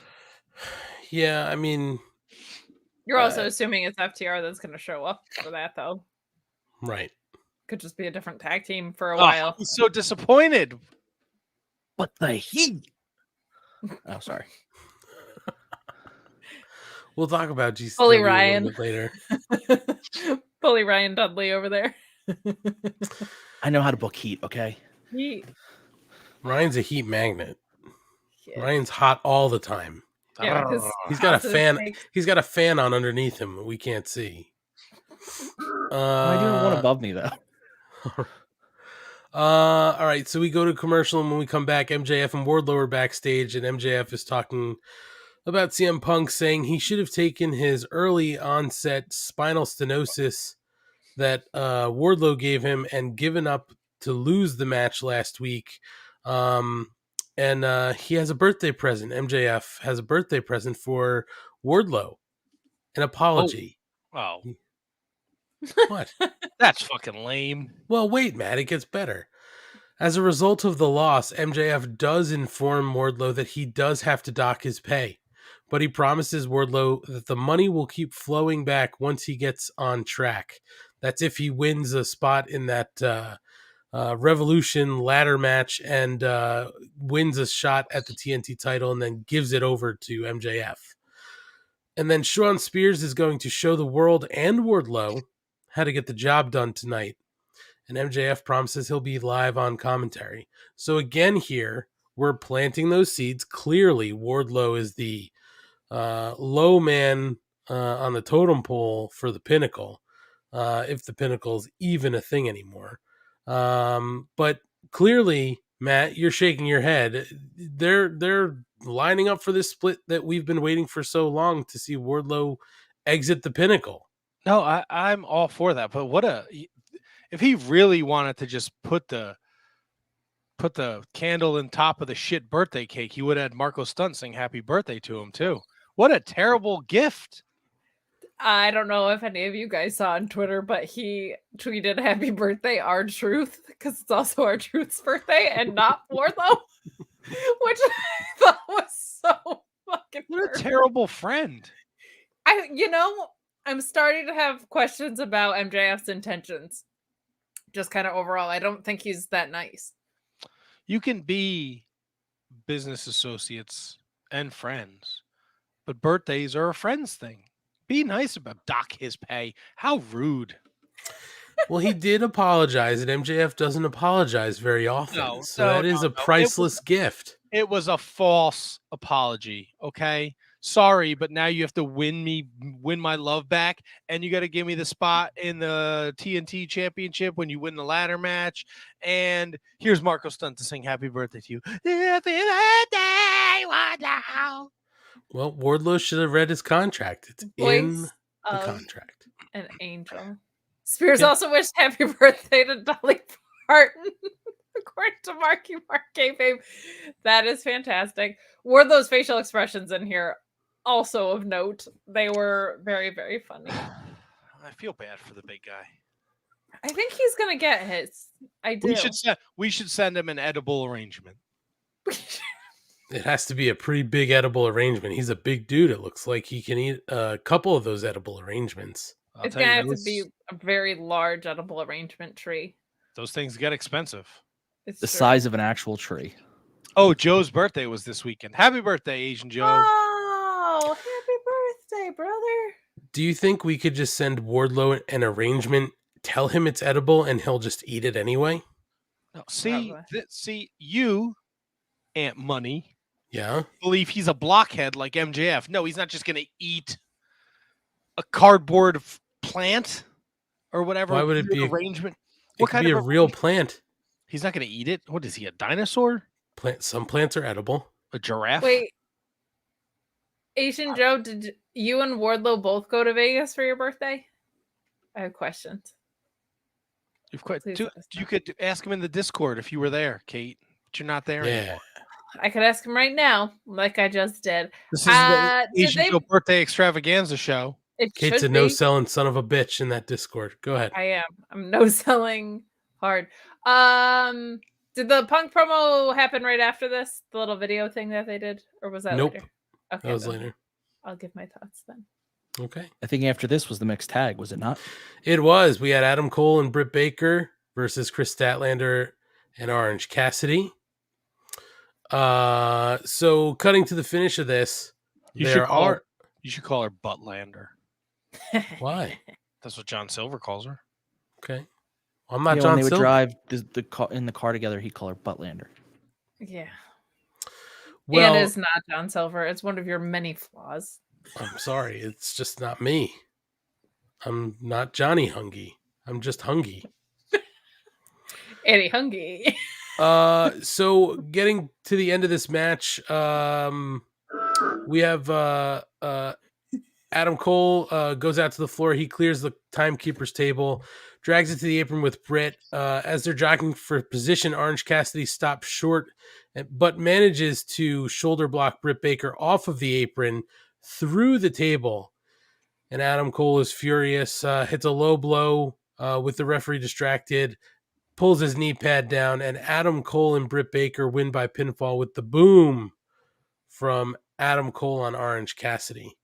So this was the mixed tag match. Clearly, guys, the females go against the females, the males go against the males. So if you tag in your partner, the other person basically has to come in. Here's what I don't understand. Did you guys realize towards the end of the match, like both Adam Cole and Orange Cassidy are like really reaching for their partner to tag? It doesn't matter. You don't have to reach. Once the tag gets made, just get in the goddamn ring. What are we reaching for? That's a fair point. I guess for it to happen, if they couldn't see each other reaching, right? Just doesn't you make don't know sense. that the other one's doing it. Yeah, that's my only thinking with that. I quite liked this match. It was a good match. I'm just saying the logic. I'm always like, why is everybody reaching? Like, you've got to be the first one to tag in. It doesn't matter. If you don't know your opponent is also going for the tag, is the only thing that I could think of. Like, if I don't know you're doing that and I desperately need to get out of the match, I'm going to be doing the slow reach move. I guess. It's a hot tag, baby. The fans are in. The fans aren't thinking, oh my God. The fans are looking for the tag. Guess so. It's true. What'd you think of the match, Matt? Who hurt you? Nobody. I like the match. Who hurt you, Anthony? I liked it. I thought the destroyer on the ramp by Baker to Statlander was sick. Here's my problem. Right? We are 8 months removed from the Lights Out match where we saw Britt Baker and Thunder Rosa beat the fucking dog shit out of each other. Wait, hold on 1 second. Were we getting a little JR there? You started. You're like firm. Do you turn into JR? Is it like a metamorphosis? It may have been unintentional. But look, I get the story they were telling. I like that Cassidy went for the pockets punch and Cole ducked and he accidentally knocked her off the apron through the table. But man, we saw Britt and Thunder Rosa go to war with thumbtacks and tables and all this stuff. She literally just flat back through a table and they made it seem like she got fucking Jeff Hardy swanton through 6 tables. I was like, man. And then she laid there and Adam Cole was all upset and I didn't like the finish. My only justification for that, I didn't love it either, but my thinking is you fought through a table. I can buy that you got knocked out a little bit either way. I don't know if the cell was telling that story either, but like I can buy into the idea that going through a table at any point would fuck with you enough that you can't get up. But I'm with you. They could have done something a little bit cooler there. I really liked Orange Cassidy in this match. I thought it was fun that Chris Statlander is like the only person in the world that can make him care. I find that very fun. And Chris Statlander holding women upside down for 10 minutes never ceases to impress me or entertain me. Like she's got that so locked in now. I think since she's come back from her injury, she's been a completely different wrestler. And I don't think she was that bad to begin with, but she's been really, really, really valuable and grown so much. So very glad to see her in the ring. And I like this better than I like most mixed tags, I think. I think everybody had really good chemistry with each other.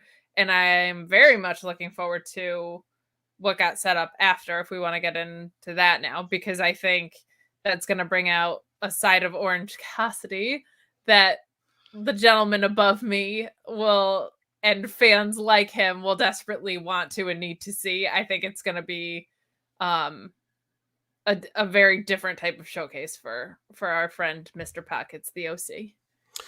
Yeah, that comes up in a little bit. We'll definitely talk about it, Kate. But I will say this. We have to call him out for what he is now. I think Orange Cassidy is a little bit of a misogynist, right? Are we forgetting that he struck Britt Baker not only through the table, those vicious kicks he put on her early in the match? See, Vicious I'd argue he's not a misogynist. He treats women equal. He said she's a wrestler, so she will be treated like a wrestler. So he did his vicious kicks. I will also point out that really the selling on Britt through the table was on Adam being angry, which I can live with, because just because Britt has sustained it before doesn't mean he's not going to be angry that someone does it to her now. Like he's going to be furious. Also, before we continue, Matt, who do you have money on? Like who in the game behind you do you have money on? The Avalanche. Okay, I just want to make sure when I'm watching the score, who I'm cheering for. Well, here's the weird thing, right? Because it was a super boost, and I need the Avalanche to win every period. But the first period ends 0-0, so they didn't win, they didn't lose. So push. I don't know how that works. I'm not a gambler. Good, right? Yeah, so I don't know. Also, I don't know. I was driving too. I had it on TV. Oh my goodness. Well, I wanted Excalibur and company to tell me the story. I missed the vicious kicks. I think I know what you're talking about, but I wouldn't describe them as vicious. But again, well, you'd be wrong. You'd be wrong. There's a You'd be wrong. miscommunication with us because you guys think Sully's chaos and that WWE CW is the best. So there's something is missing. No. Can we between not us. coexist anymore? It's Are we possible. gonna break up like a Matt. That's my name. You say you're not great with the English language, so Correct. I gotta believe you don't know what vicious means. That's all I'm saying. Sid Vicious. I know all about Vicious. See what I'm saying? You instantly bring in a wrestler. You don't know what the word on it. No, I was bringing in the dude from the punk band. Oh, not Psycho Sid? No, because he's Psycho Sid. Okay. Yeah, Anyway, they were vicious. From the Sex Pistols. Right. And you can go, I mean, Psycho Sid, Sid Vicious, Lord Humongous. He wore many hats.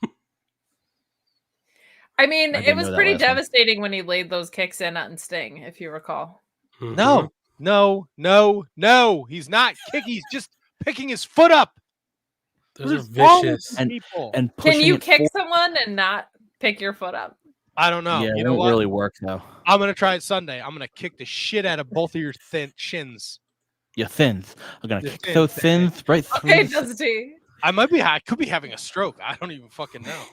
I think you just turn into people. I think you turn into JR, and right then you were turning into Dusty Rhodes. I think I you've don't want fallen to on some turn hard to times.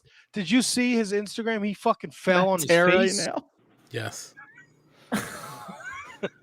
Wait, JR fell on his face? Yeah, you didn't see the fucking black eye he had? I Yeah, don't you think get a I fucking did. doorknob. Yeah. Yeah, it looked like he That got. sounds like the excuse a woman makes up when her boyfriend kicks the shit out of someone. That was the joke, Kate. Oh, I don't No, know. he I would really- believe it if you told me Jim Ross at this stage of his He life may fell have- down into the doorknob. I'm gonna find it looks like No, It's he bad. didn't. He say he fell down. Oh yeah, my but what did God. he fall into a fucking rock? I mean, there's rocks on the ground. You fall to the ground. Why not? A boulder? Dude, Is he turning into Malachi Black? Holy shit. Yeah, it was bad. And it's gonna pull up. Okay. Yeah. Oh my There you God. go. Vicious That's not black guy. good. What are you doing, JR? He must have gotten kicked in the face by Orange Cassidy. That's all I can There. think. Thank you. There it is. Of course. Chaos is Orange Cassidy. I'm gonna murder you. I miss Driving you. the car right into a fucking pole Sunday night. Oh my gosh. Why are you gonna kill yourself Which too, side? though? Yeah. What My side of the airbag car? will be working just fine, buddy. Oh, so now he's gonna tamper with the airbag. You hear that, Kate? I'm real dumb. There's such easier ways to kill me that don't put yourself. at risk. Okay, do you Right. want the soda? Sure. Arsenic, I'm gone. Yeah, here's some cyanide. Why would you even, as your friend, I care about you enough to say when you're murdering me. You guys don't put like yourself you at act like I risk. can go to the fucking Walgreens and get that stuff. I don't. You Just watch give her a chlorine. lot of serial killer stuff. I think you know where to track down arsenic. At Yeah, this stage but of that stuff can be tracked and traced back to Well, you. if you watch It's not if you fucking watch 1870. if you watch the Iceman tapes, he says apparently when he used to drug the guys and poison them, they just think it's a heart attack. Just go to a pool store, get a bag of chlorine, pour it in a drink, make sure she drinks it. It's all done from there. I mean, I'm not that dumb. I would at least smell the chlorine, I would think. Well, here's You'll be hoping. around wrestling fans. I don't know what you'll be able to smell. That's a very, very fair Butt point. nachos, I know that much. Butt nachos. Ugh. Butt nachos. Ryan, I assume you love this match. I mean, I gave my opinion. I enjoyed it. I liked Orange Cassidy's great. I don't understand Matt's hate of him when he uses his laziness as a tactic, and then he gets intense and he does awesome moves, and he has great matches with people. He hangs with Adam Cole. He's wonderful. Statlander is absolutely should be the next TBS champion after seeing her go. Like she can. Buttlander should be the TBS champion. And Britt is Britt. So I love this match and I like what it's setting up for. So. Well, after this match, we do get a couple segments. Backstage, we get Jericho, Ortiz, and Santana being interviewed. And Jericho starts to talk about he doesn't care about Eddie Kingston, but 2.0 and Daniel Garcia he does care about. That's when Ortiz and Santana cut him off to say that Chris might not care about Eddie, but they do. And maybe he's got a point about Y2J being why they don't have the tag titles. Maybe next week they'll focus on themselves. And they walk off to leave Jericho kind of dejected before they go into break. Now, after break is where we get Adam Cole being interviewed by Fathead Marvez backstage. Wow. And he says that Orange Cassidy has been a thorn in his side for far too long. And he puts hands on his girlfriend, Britt Baker. Well, Adam Cole's beaten him in singles and mixed tag matches. And what more does he need to do? And then it hit him. Next week on Beach Break, he wants an anything goes, no disqualification, lights out match because he can't stand to look at Orange's stupid face anymore. And it's about time he ended his pathetic career. So that's clearly what we're setting up for with Adam Cole is the Beach Break with Orange Cassidy. But this Jericho or Santana and Ortiz thing is really more what I'm kind of interested in. Again, these seeds that were planted by Eddie are kind of getting to the heads of Proud and Powerful. Now, do we think, lady and gentlemen, that we're going to get a heel turn out of Proud and Powerful? Yes. I think, look, we've talked about it for. See, here's the is it a heel turn though? Because is Eddie a heel? I think they're just going to separate themselves from Jericho. Maybe you get a Jericho heel turn. That's what I'm praying for. I love this. We talked about it ad nauseum for months. When is Santana and Ortiz going to get a tag title shot? When are they going to be the champions? This story makes so much sense that it was worth the wait for me. Like the way they set this up tonight is beautiful. And Jericho's just standing there with his dumb GFY face and his dumb GFY t-shirt. And I hope he GFYs himself. He GFHs. Go fuck yourself. yourself. To be fair, he's a hand job. Oh, okay. I love it. I love it. I love it. I love it.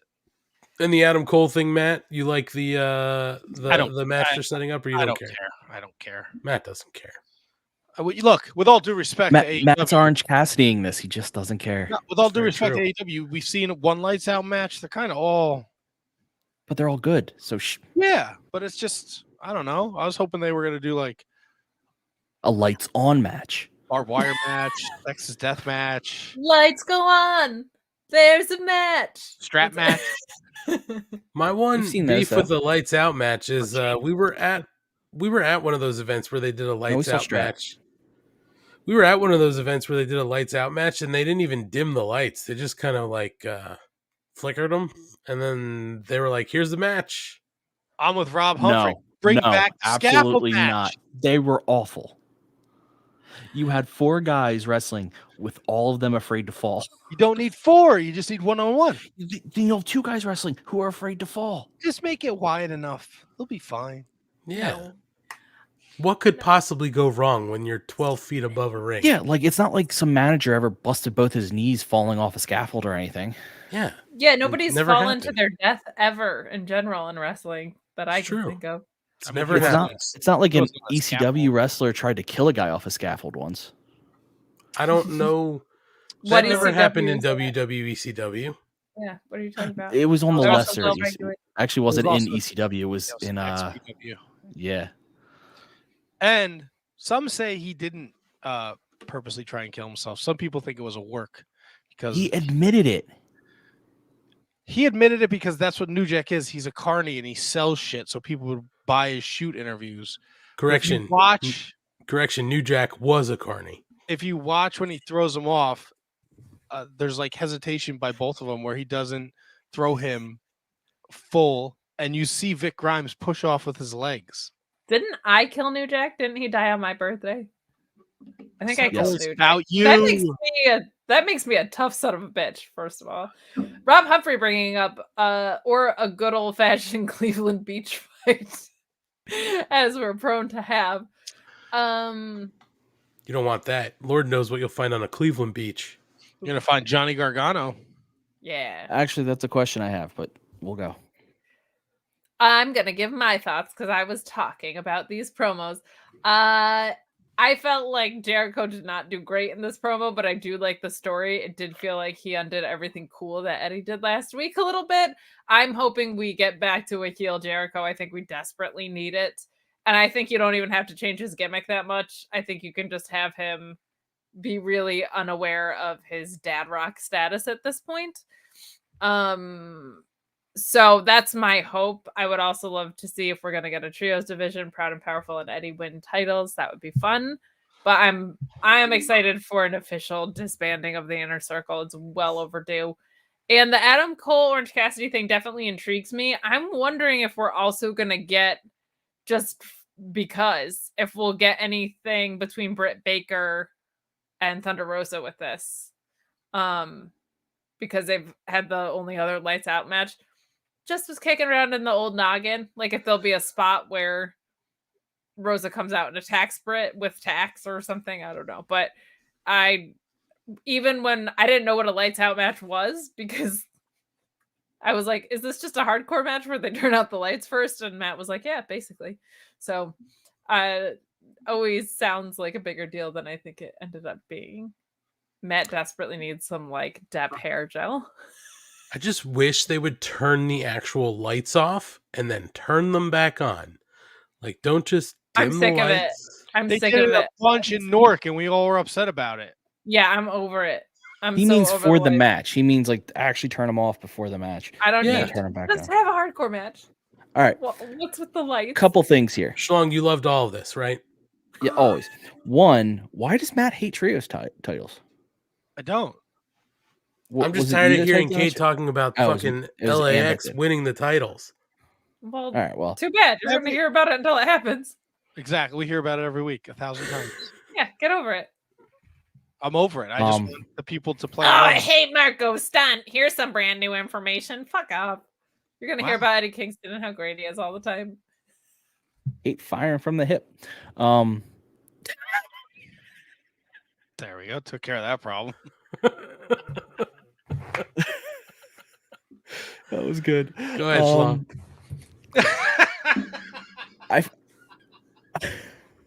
I forget who said it on Twitter, but someone did like, you can't be a heel if you're doing something with Eddie Kingston. Like Eddie Kingston can't be a heel. So if you're teaming up with him, you can't be a heel. Fans want to cheer him. It's just not going to happen. And fans want to boo Jericho right now. So like, there's just no way Proud and Powerful or the heel turn. I think it's a Jericho heel turn. I think it makes much more sense. My real question is, Kate, you're our resident NXT expert. Barf. Was Gargano a rival of Cole? At one point, yes. Because they're in Cleveland. Yeah. I think Gargano is showing up in Cleveland. I think he could that's show up for part Cole. of why tonight was so strong. I don't know if he shows up for Cole, but I think he shows up. I think Cole is going to be your next person for Hangman. I think that's where we're going. I think he's going to have this blow off with Orange Cassidy, and he's your next challenger.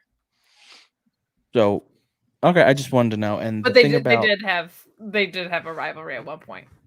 okay, I didn't know if maybe they bring him in for familiar rivalry just to, but back to Proud and Powerful. The nice thing is you have them do their blow off with Jericho. This can be stretched out a while. What was that? I just threw up in my mouth. Why? It was a burp. Oh yeah, I've done that. It's worse when you do it in the middle of the night. You have them feud with Jericho, whatever. It gives Jurassic Express time to be the champions so that like Proud and Powerful can then make their run after. It gives everyone enough time to give them, build them back up into the tag team we all want them to be.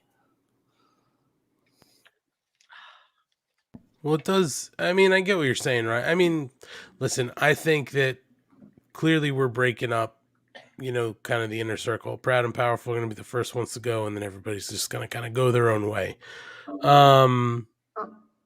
I'm excited to see what the match next week holds. So we'll see what happens there. We go from this into CM Punk versus Shawn Spears. So before they make their entrance, we get the video package that Kate wanted to talk about before of CM Punk, kind of talking about his match with Spears. We get both men entering into the ring. MJF makes his entrance to commentary.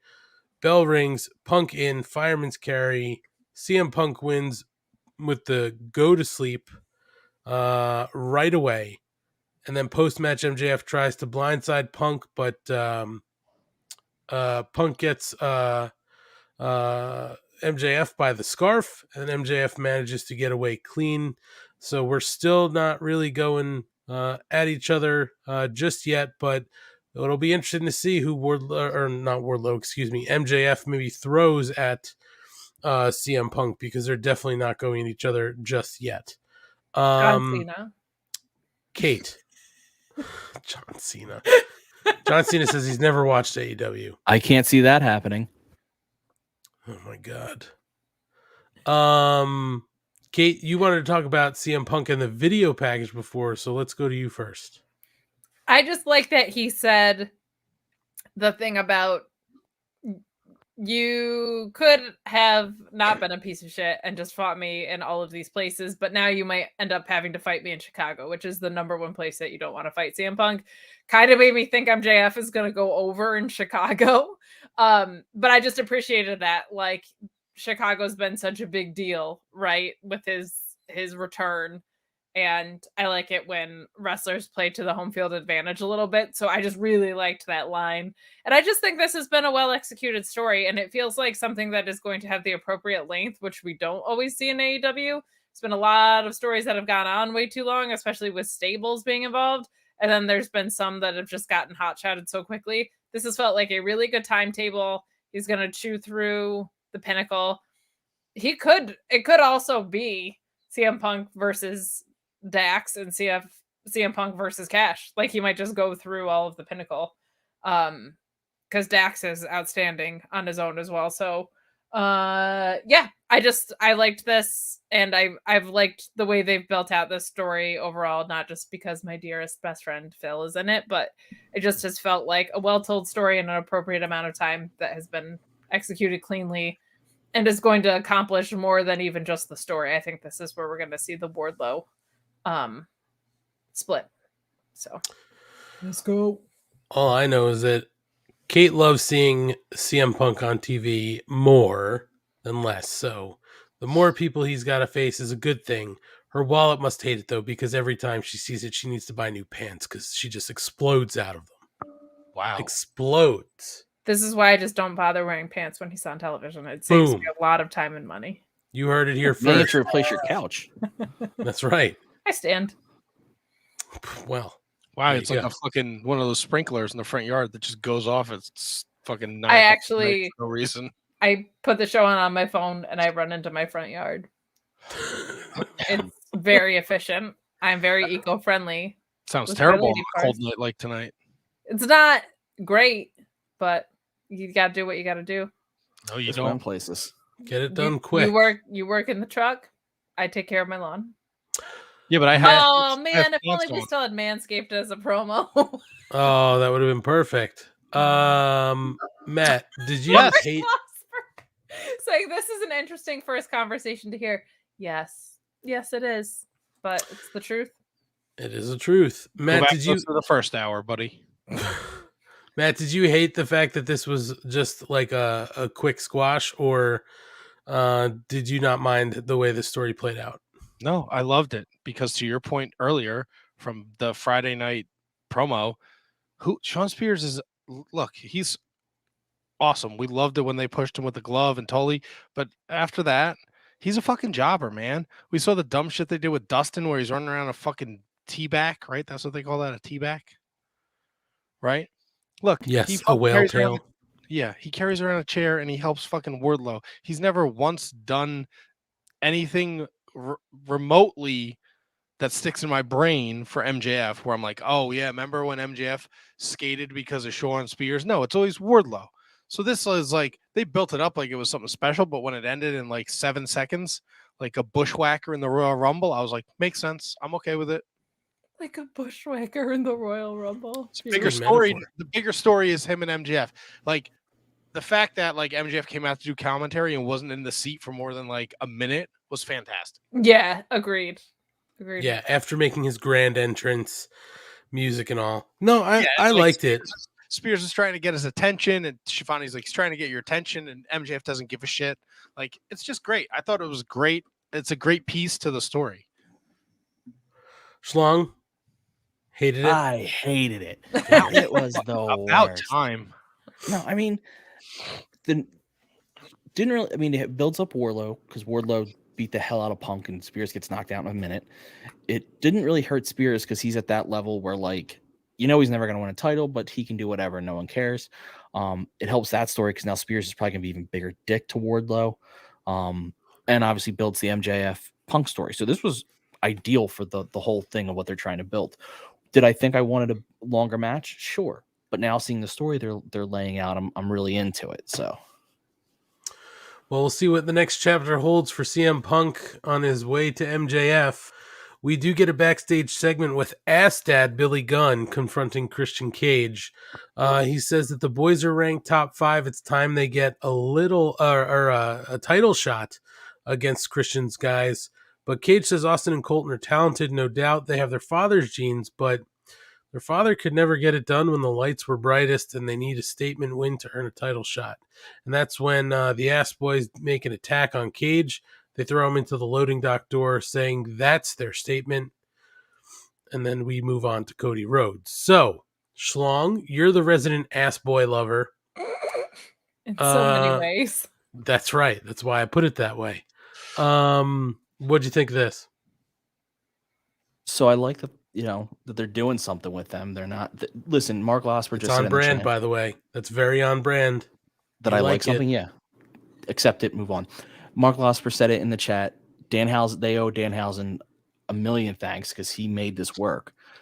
But he is the best thing to happen to the Gun Club, and they are right now popular because of the Ass Boy stuff. So you have to make a move on this right now. If they stand any chance of ever being something, you have to do it now, or you run the risk of just wasting everything. So this makes sense to me. I don't see them winning the titles, obviously, but it would be a nice interim feud for Jurassic Express, and it gives, you know, the Ass Boys the exposure they need while they're riding the wave of being called Ass Boys. Matt, go ahead. I mean, they're a ranked tag team, so I guess this is what we have to sit through. I mean, it did, but this does play into what we got, regardless of the rankings, right? This does kind of play into the story they're telling on the night they won the championship, right? Like where all these teams kind of came out and kind of, you know, gave them a look and basically made their claim to a shot at some point. I guess. We're not seeing Austin and Colton on Dynamite or Rampage. So why should I give a shit? No, listen, I don't disagree. I don't know I think if there's that's a part of the single story, tag though. team I'm less interested in than the Gun Club. Oh, I could would- find some. What if it just ultimately gets Danhausen in the door? Then we're not going to care about this, right? No, and I thought I was a little nervous for the fucking beating that Christian took. They were fucking smashing him into that fucking door. Now, what if it was Marco Stunt? Would you be as concerned? No, I don't care. Marco Stunt didn't retire for 7 years. I feel like because of everything that's happened in the second half of this year, Christian's value has gotten overshadowed a little bit, and kind of understandably, he's great. He's great. Like, he was really good in this segment. He in a lot of these like mega 6-man bukkake matches, like I feel like he has been so good at creating order in these like chaotic, weird, like too many people, no referees type matches. I've really appreciated the wrestling logic that he's applied to some stuff. I do not give a shit about this. You have so many, Private Party, PNP, Bear Country. Like, I could not care less about the Gun Club. I'm glad Danhausen got him over. If it gets Danhausen in the door, cool. If this is just gonna be them, there's so many other teams that you could do stuff with. Acclaimed, run it back. Like, Yeah. No. Yeah. Brody I and think part of the Malachi. story. I think part of the story here is that they're trying to jump the queue. That they're like, hey, we've only really been on Dark and Elevation. They're not going to win the title, so if it gives The you. story's fine. Tell a better story. But like, it makes wrestling sense. I just don't like it. And there, you can't really jump the line when the rankings reset 3 weeks ago. Who gives a shit? Everybody's jumping the line then. There's no line. Everybody's like, everybody's had at most like 3 matches. So we get it. Kate doesn't like ass boys. We understand. I don't. Ryan is the only one here who loves ass boys. And that's not a bad thing. No. No, ass is boys not need a love bad thing. too. That's right. Don't make you a bad person, Ryan. You could love all the ass boys. I am you also want. the one here who regularly watches Elevation and Dark, where they are featured. So I Yes. see a lot of them. You want to see ass boys as often as you can, and that's great. Especially the dark ass boys. Ryan loves dark ass boys. It's true. Now it seems like I like goths, and we should be talking about Darby again. We'll get to We'll get there. Darby. Well, I think this is where AEW runs into a problem, right? Like, me and Kate and Anthony are not religiously watching Dark and Dark Elevation, and I'm sure there's a lot of the audience out there who's not. So that portion is probably kind of like the Gun Club. Who gives a shit? And then there's Ryan's half where Ryan is watching all these shows, and he's like, it makes sense to me because I'm watching Dark and Dark Elevation, and I think there has to be a way for AEW to rein it in. Don't assume everybody's watching the BTE and Sammy's vlog and Dark Elevation and Dark, and it helps that you run the results across the bottom. But again, we're not watching. Give them one match on Dynamite and like a promo. That's it. In two back-to-back weeks, it brings them up. Losper also pointing out something that I meant to brought up, and I agree with wholeheartedly because you guys know how I feel about the rankings. Also, just a great way to delegitimize them further. Like, Well, they are ranked. They are ranked. They don't lose. But then, if you're saying I'm cutting the line, well, they're cutting the line in the sense of like they haven't had that marquee win yet. Like that was Christian's point. You need to have the signature win to be considered at this level, and they don't have it. But they, in theory, have not lost. They just don't lose matches. Listen, Kate, we'll find you some ass boys that you do like. been saying that for years. It's okay, Kate. Eventually, you'll find some ass boys that you too love as much as Ryan. Tune into some dark ass boys is what I need to do. Maybe Kate needs an ass man. Ooh. I mean, there's one of those around too. So Billy. Because here's the thing, guys. I love to love them, and I love to kick them. Do you like to squeeze them? I shove them more. What about sticking them? I love to stick them. I knew it. What's the next one? I don't know. We can move on from the ass boys. Guys, there's nothing more to worry about in the world because the savior of AEW wrestling came back tonight. The true TNT champion, Cody Rhodes, he's back. Lights went out. Some adrenaline in his Lights went out, soul. adrenaline. You screwed it up. Here's the return of Cody Rhodes. No, it was the return of COVID Rhodes. He is back. And I'm not going to go through everything that he said. I'm just going to put it this way.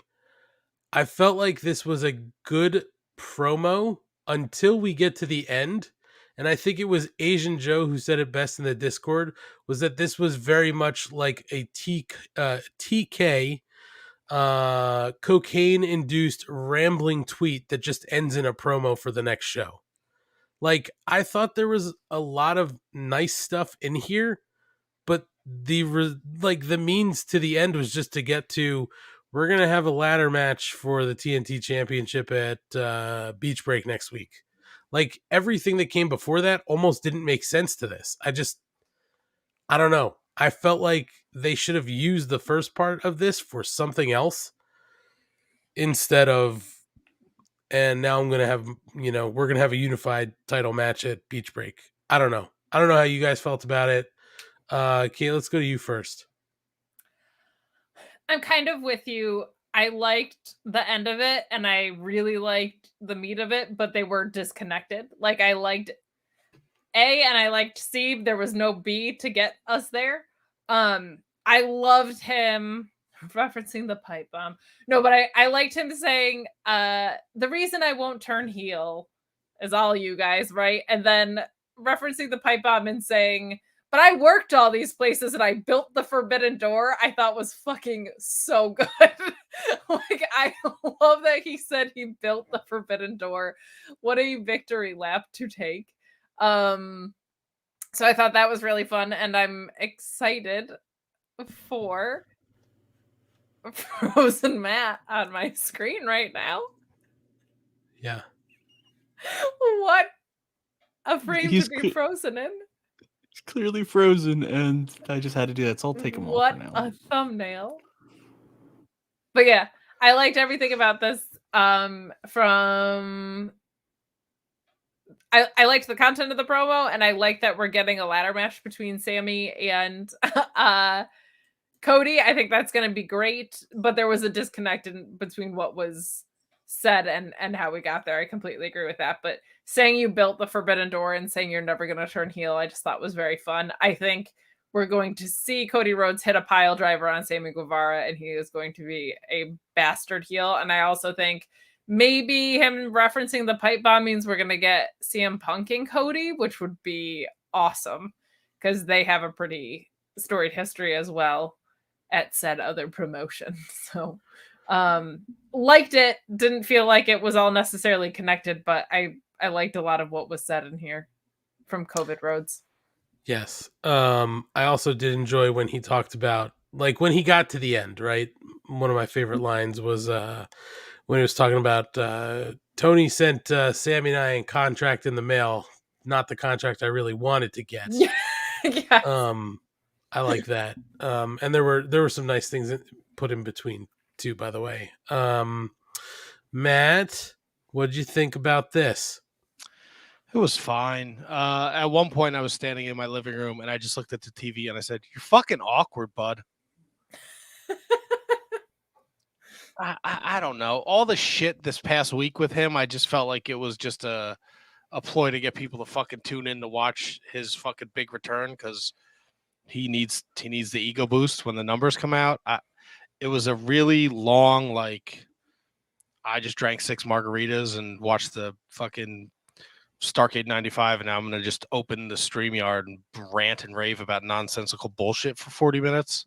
That would have been fully entertaining if you did that. It was weird. And then him, like, setting up it was like, Cody Rhodes is coming out. Now, here's a clip from the Go Big Show. And then in the box, he's setting the ladder up the whole time, and you're like, all right, can we just fucking get to this? Like, I don't know, man. Hi, Nelly. I don't know. I just, whatever. Schlong. So I kind of fall with you and Kate on this one, where it's like I liked both parts of his promo, but he clearly didn't have the proper connector. He tried, and I think it was I forget who mentioned it. Oh, Mark Losper mentioned that he mentioned TNT champions, and then was like, and speaking of it, but it still felt really like forced. The thing I complimented Mox about earlier, where he made a real thing flow into wrestling, Cody struggled with here. But I liked each part separately. Ernest Cody is the best version of him, where he's like really just laying it all out there. But not everyone likes that. Like, clearly, Matt doesn't really ring true with Matt. There's a lot of people online who hated it. He definitely divides people, even when he's at his best. And this was parts of it were his best, and parts of it were not. But the one thing I am getting vibes of is the first ever ladder match. Well, not the first ever, but the most important one, where he had 2 titles up on top of the ladder. I mean, they're definitely going to do callbacks to that. And does that make Cody, Shawn, and Sammy Razor?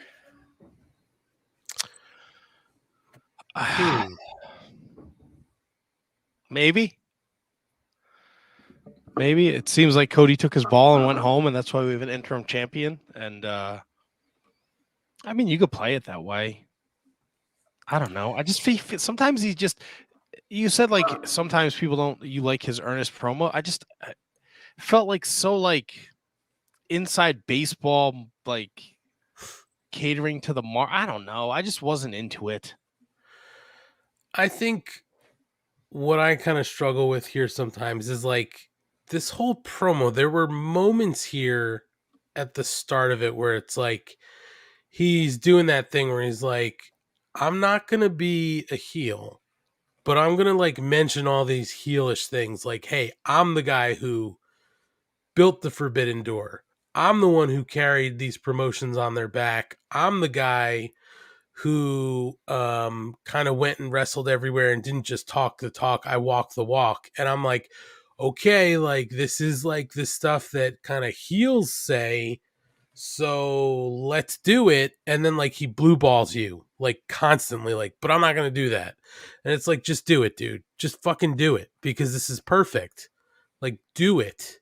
And he just doesn't do it. It's sort of annoying to me. Like, and I don't want it to happen like all the time, right? Like, sure, you want them to kind of slow play some stuff, but we're at the point now, I think, with Cody where it's like, you know, he's getting booed and he got cheered at times during this for the stuff he was saying, but I couldn't tell anymore. I'm getting to the point where it's like, I can't tell, like, is the crowd just doing the opposite of what he wants them to do because they're being assholes, like asshole marks? Or I think he got some serious. I feel like there was a lot of reaction and it was very mixed, to your point. But I think that's very Cena-y, right? Like, Cena would get booed all the time for just doing his job.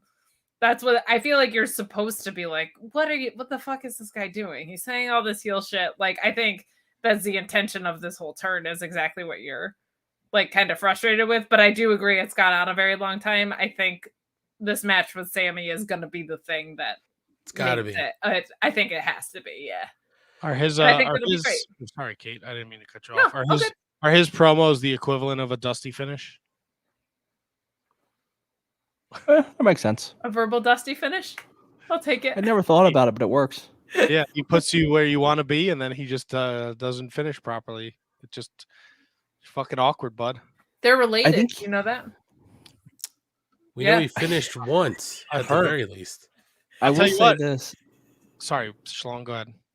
I was just gonna say, you said he talks a lot of inside like baseball. I think part of that is he has to, because part of the reason people hate him is inside baseball. It's people online being like, he's burying people or he's hated by this person. So like, it's not, a lot of his hatred has nothing to do with what happened on screen. It's what people think happened behind the scenes. So I think his promos have to be a little bit more inside baseball, because that's what everything's come about, built as with him. He had a Royal Rumble chant tonight. You know what I mean? Like, I think part of why he's catering to dork marks is because a lot of the audience is dork marks. Kind of makes sense. Oh my God. Brian just had a lights out match. Lights went down. I'll tell you what, the that ladder match though is a great spot for Johnny Gargano too to show up. Yeah, that is very Runs true. up the ladder and steals both the belts, and then runs away. Or just show up after. Look, he's showing up in Cleveland. His fucking dumb T-shirt's only on sale until Tuesday on Pro Wrestling Tees. That's such an AEW move. He'll be there. Mark my words. I hope so. Marked the Where should I 2 hour mark and 10 them? minute mark. Johnny Gargano's Cleveland. Hold on. I got a What pen. You got a pen? Okay. Marco stunt Matt's words. I know what you're doing. I know what you're trying to do there. That is gold. Guys, backstage, Jade Cargill has offered an open challenge for the TBS Championship, and it's Anna Jay who's stepping up to challenge her. Smart Mark says Jade is 24-0. They're happy to accept the challenge. And Johnny Hungy is there with Anna to say that she's going to win and reminds us of her dark... and Anna Jay reminds us of her dark side, how she wrapped barbed wire around her arm to win. And Jade says that she needs it, understood who she is, and where we are, and that is this bitch show. Wow. So we're gonna get that. So Anna Jay is gonna be on heels tomorrow night with the jump rope queen, and she's gonna get a TBS title shot. Her calendar is packed to the rafters. She's got a busy week. Got to deal with Scaffolding. She's got to deal with Jungle Man. That's right, Jungle Man and his man tits. God damn. Whoa, No, that's you. You had the man tits. Oh no, you gotta listen to the Shining Wizards to get that reference. I do. Okay, guys, we get to the debut of the Kings of the Black Throne. That's Brody King. We're not going to talk about that segment. No, we don't talk about Jade Cargill. That's fine. Listen, it's just it is what it is. I mean, what do we want to talk about there, Kate? Do you seriously have something to dig into there? If you do, we can. No, I didn't think real bad. Okay. I did not think it was good. I mean, I was almost like, okay, whatever. Like I just sort of didn't care. I will say I'm glad it's officially like an open challenge title. I think that's good. That needs to be a workhorse belt for sure. So I'm glad about that. I agree. I don't know where the open challenge was put out, if maybe Jade just said something on her social. But yeah, I'm fine with that. But guys, we get to the debut of Brody King and Malachi Black versus the Varsity Blondes, Brian Pillman Jr. and Griff Garrison. Let's cut to the end here. The Kings of the Black Throne win by pinfall with the King's Inferno on Brian Pillman Jr. Post-match, Malachi Black gets on the mic, asks for the House of Black to rise, and then gets interrupted by a video from the blind seer, Bastard Pac. And he says that he's been given a vision and a purpose now, and Malachi is the same as every other cretin in AEW who's self-obsessed and power-hungry, and that's exhausting. He may have a few spells up his sleeve, but the bastard is out of reach and incorruptible. And he removes his blindfold, unfortunately, to reveal that his eyes are not fucked up. I was really hoping that he had a fucked up eye, but guess not. So, guys, Brody King's debut. The Bastard Pac looks like he's setting up a program with Malachi Black. Sign me up for that. Ryan, I'm going to go to you first because I don't believe you were as familiar with Brody King in his prior work. I've seen him wrestle in person 3 times. Oh, that's true. But that's it, right? Right, that's it. Yeah, that's all I've seen. Okay. So what did you think of his showing here for his first time on AEW television? He's impressive. He's a big guy who can move. And with all those tattoos and the beard and all, he looks... Yeah, it's you, Matt. He looks scary. Like, he's an impressive, scary dude. Ryan no-selling Matt is the best. He sold me. It's you. Yes, you. Yeah, it's you. Yeah, dummy. So, I thought the cool visual was when Malachi got on the mic and said, "Will the House of Black please rise?" And you can just see the people in the stands just stand up. I just thought that was a really cool visual. And then please just inject Pac versus Pac or whatever versus Malachi into my veins. That's going to be amazing. And we didn't mention the Pirate Queen, Julia Hart, who was ringside with her patch still. No. That was Jamie Hayter. Oh, you're right. Sorry. She's adorable. She is. Matthew, you're a Brody King mark. You have a pillow buddy. What did you think about his first showing? It was awesome. I loved it. I love that they're going to be a tag team. I'm interested to see if and when this pack versus the House of Black, Kings of Death Metal, whatever the fuck they call themselves, who is on Pac's side. Right, like, who does Pac have to bring in? Because I don't think you're going to bring in You're not going to bring in Brody to be in a tag team and then have Malachi, I wonder if it's Penta. Hey, buddy, all right, go do your thing. I'm going to go back to doing whatever. So I'm interested to see. And I'm good with Penta. I think that would be fucking awesome. That would be really cool. And So give him I'm something to do while Phoenix super is out. excited about this. Kind of, annoyed that I had to see fucking Brian Pillman on my TV again. Because I said it Monday night. If Griff and Julia just get rid of Brian Pillman, the sky is the limit for them. Sky's the limit.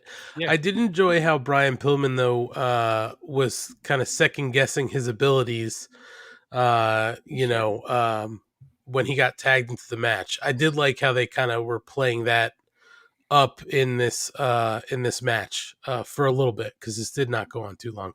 Kate, what did you think about this? I really liked it. That entrance is just so fucking cool, man. Like, it's so great. Match was fine. Not a lot to say. I really like Griff Garrison. I used to be in a Pillman, but ever like something around that MJF feud up until now, I've kind of lost momentum in him.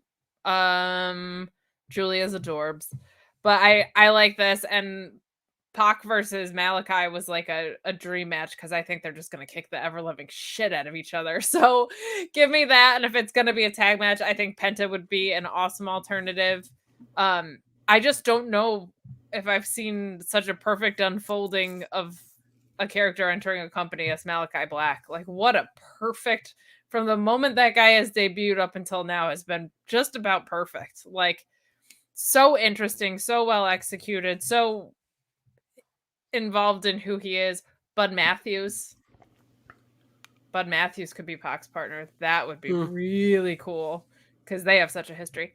But yeah, I'm more excited about what's coming than the match I saw today, but great to see Brody King in the ring. He's such a beast. He does move really well. Perfect fit. Such an organic fit for what Malachi's doing. And I've said for a while, I think Malachi's like the perfect guy to lead a stable. He's just so creative and smart. So, and also why I don't think we need Bray Wyatt in this company at all. So, Kate, just to be clear, you think Julia's adorable. You're out on Brian Pillman Jr. And who's the one you do like? I don't really know who the fuck Griff Garrison is. Yeah, I was going to ask. What I do know of him, he seems pretty great. I like him. I'm just wondering who the fuck was Griff Garrison. More like Brian Pillman Jr. Am I right? You are right, Mark Losper. Guys, we get a Jake the Snake Roberts promo with Lance Archer and Dan Lambert. And Jake asks questions of Hangman Adam Page's credentials as a cowboy, and Page gets a chance to respond. But Robert says it's time for Page to bite the dust, and we go to break. And that's when we come back with Roppongi Vice crashing a Young Bucks pre-tape, and Brandon Cutler lets them cut a promo. Rocky says he just got back from Japan and is thinking about how they beat the Bucks 3 times for the IWGP Junior Heavyweight Tag Team Championship. So they're putting out a challenge for Friday night on Rampage. So guys, 2 promos here. I'm not sure if anybody has anything they want to talk about here. We're going to talk about Lance coming up in a moment, but maybe I'll go to Matt first. What do you think of Roppongi Vice and the Young Bucks, Matt? I love it. Are you kidding me? I figured you would. It's going to be awesome. And I loved how Trent was like, dude, they yell at him all the time. Just be nice to him. Brandon, do you care? Can we cut a promo? Thanks, buddy. You're the best. I thought it was a lot of fun. We'll get into Lance in the next segment. But for that, I'm excited to see Roppongi Vice back together. They were a great tag team. A lot of fun. Anybody else want to talk about this, or can we go straight into Frankie and Lance? Yeah, we can talk about Lance, Lambert, and Jake after. That's fine by me. So we do get Frankie Kazarian versus Lance Archer. So this is Lance Archer's return to the ring.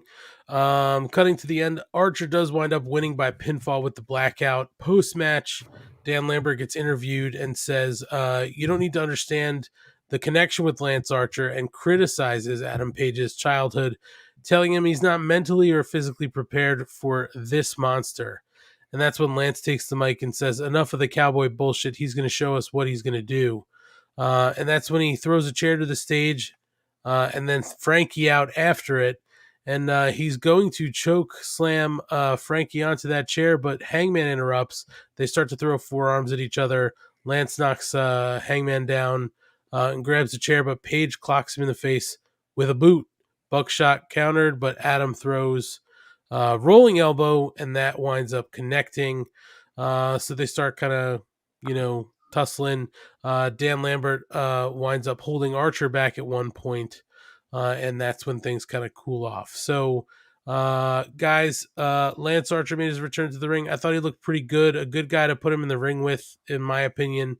Frankie Kazarian, who's just a pro and probably one of the safest guys to work with. Kate, what did you think about Lance Archer tonight? I thought in the ring he looked great. I don't know how you make someone as skilled as Lance Archer and interesting as Lance Archer in a world title picture feel boring, but putting him with Jake the Snake and Dan Lambert, pretty good way to accomplish that, man. I think that is real fucking dumb.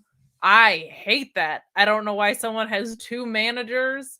I don't understand why Dan I hate this. I hate that. And Lance Archer is good enough on his own. When he was initially doing stuff with Jake, I really liked it, and then that got weird. If you want to kill my interest in something, add a dash of Dan Lambert to it. More like Dan Lambert.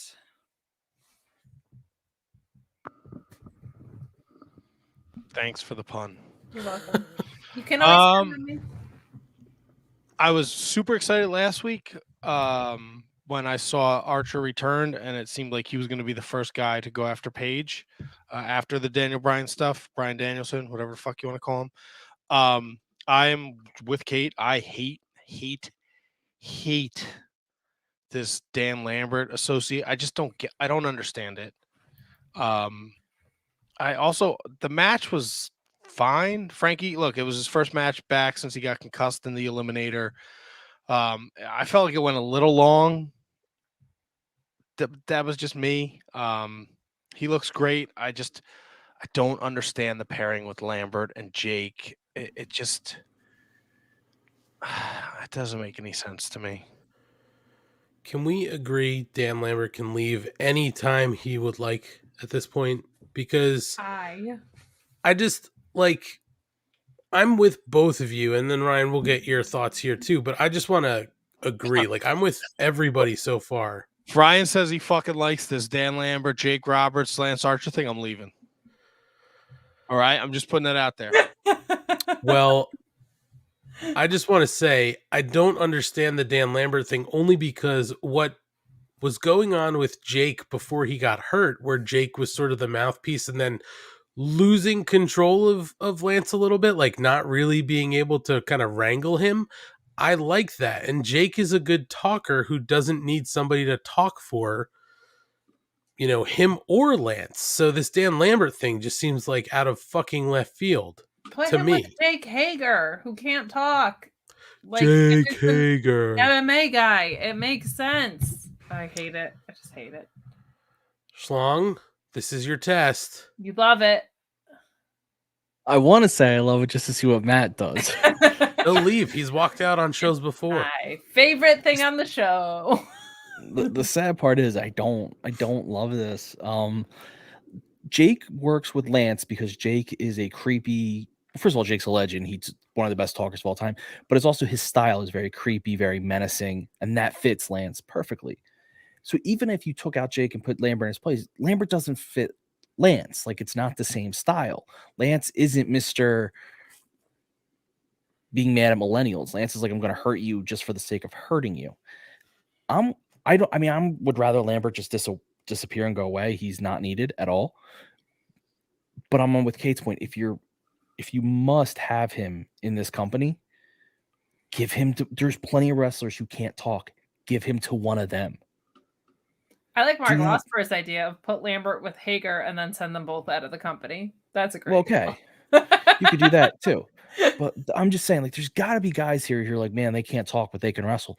Then give them Lambert. You don't need to give it to a guy who, first you gave him to two guys who can already talk, and then you gave him an Archer can talk, but Archer also has a way better manager. Why are you doing this? Like, his stuff sucks. It's bad. But I love it. I think it's the best thing of all time. And then look, I don't know if we passed it, if we didn't mention, but then it seems like Lambert is still with Paige and Scorpio Sky. Now they're challenging John Moxley. What happened to all the shit with Cody at the TNT title last week? Like, what? I feel like anything that Dan Lambert is associated with, it's dog shit. I don't want anything to do with it. I love Ethan Page and Scorpio Sky. I think they're super talented. For a long time on this podcast, I was like, Lambert's the heater because these guys are very likable, because people in AEW will respect their in-ring ability, and that's what they're going to like about him. Dan Lambert is the mouthpiece piece of shit. But even now, I just like, I see Ethan Page on my TV screen. I just get fucked. I'm like, ugh, that means Dan Lambert's somewhere, and I have zero interest in Dan Lambert. And I don't understand this. Lance Archer is a monster. He's a monster heel. He doesn't need two fucking managers. And what is there going to be some weird? Is this going to lead to fucking Lance Archer against Ethan Page and Scorpio Sky? I don't want that. Who cares? Yeah, no. Well, we're that we don't want to see any more Dan Lambert, but we move on. Dante Martin, Lee Moriarty, and Matt Sydal get interviewed backstage. Martin says that he's got their back against Team Taz, and Lee says he'll do the same thing for Dante until Darius returns.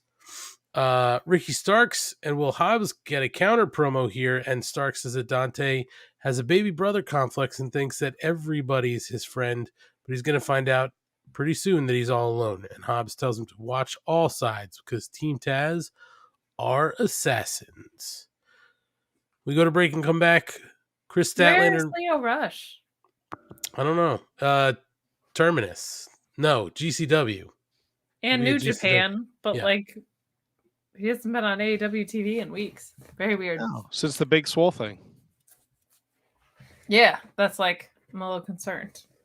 He tweeted that things were like good, that he had like a productive conversation or whatever, but like, I don't know, man. He's a bit of a head case, and Tony Khan is a prideful man. So We think he has Asperger's.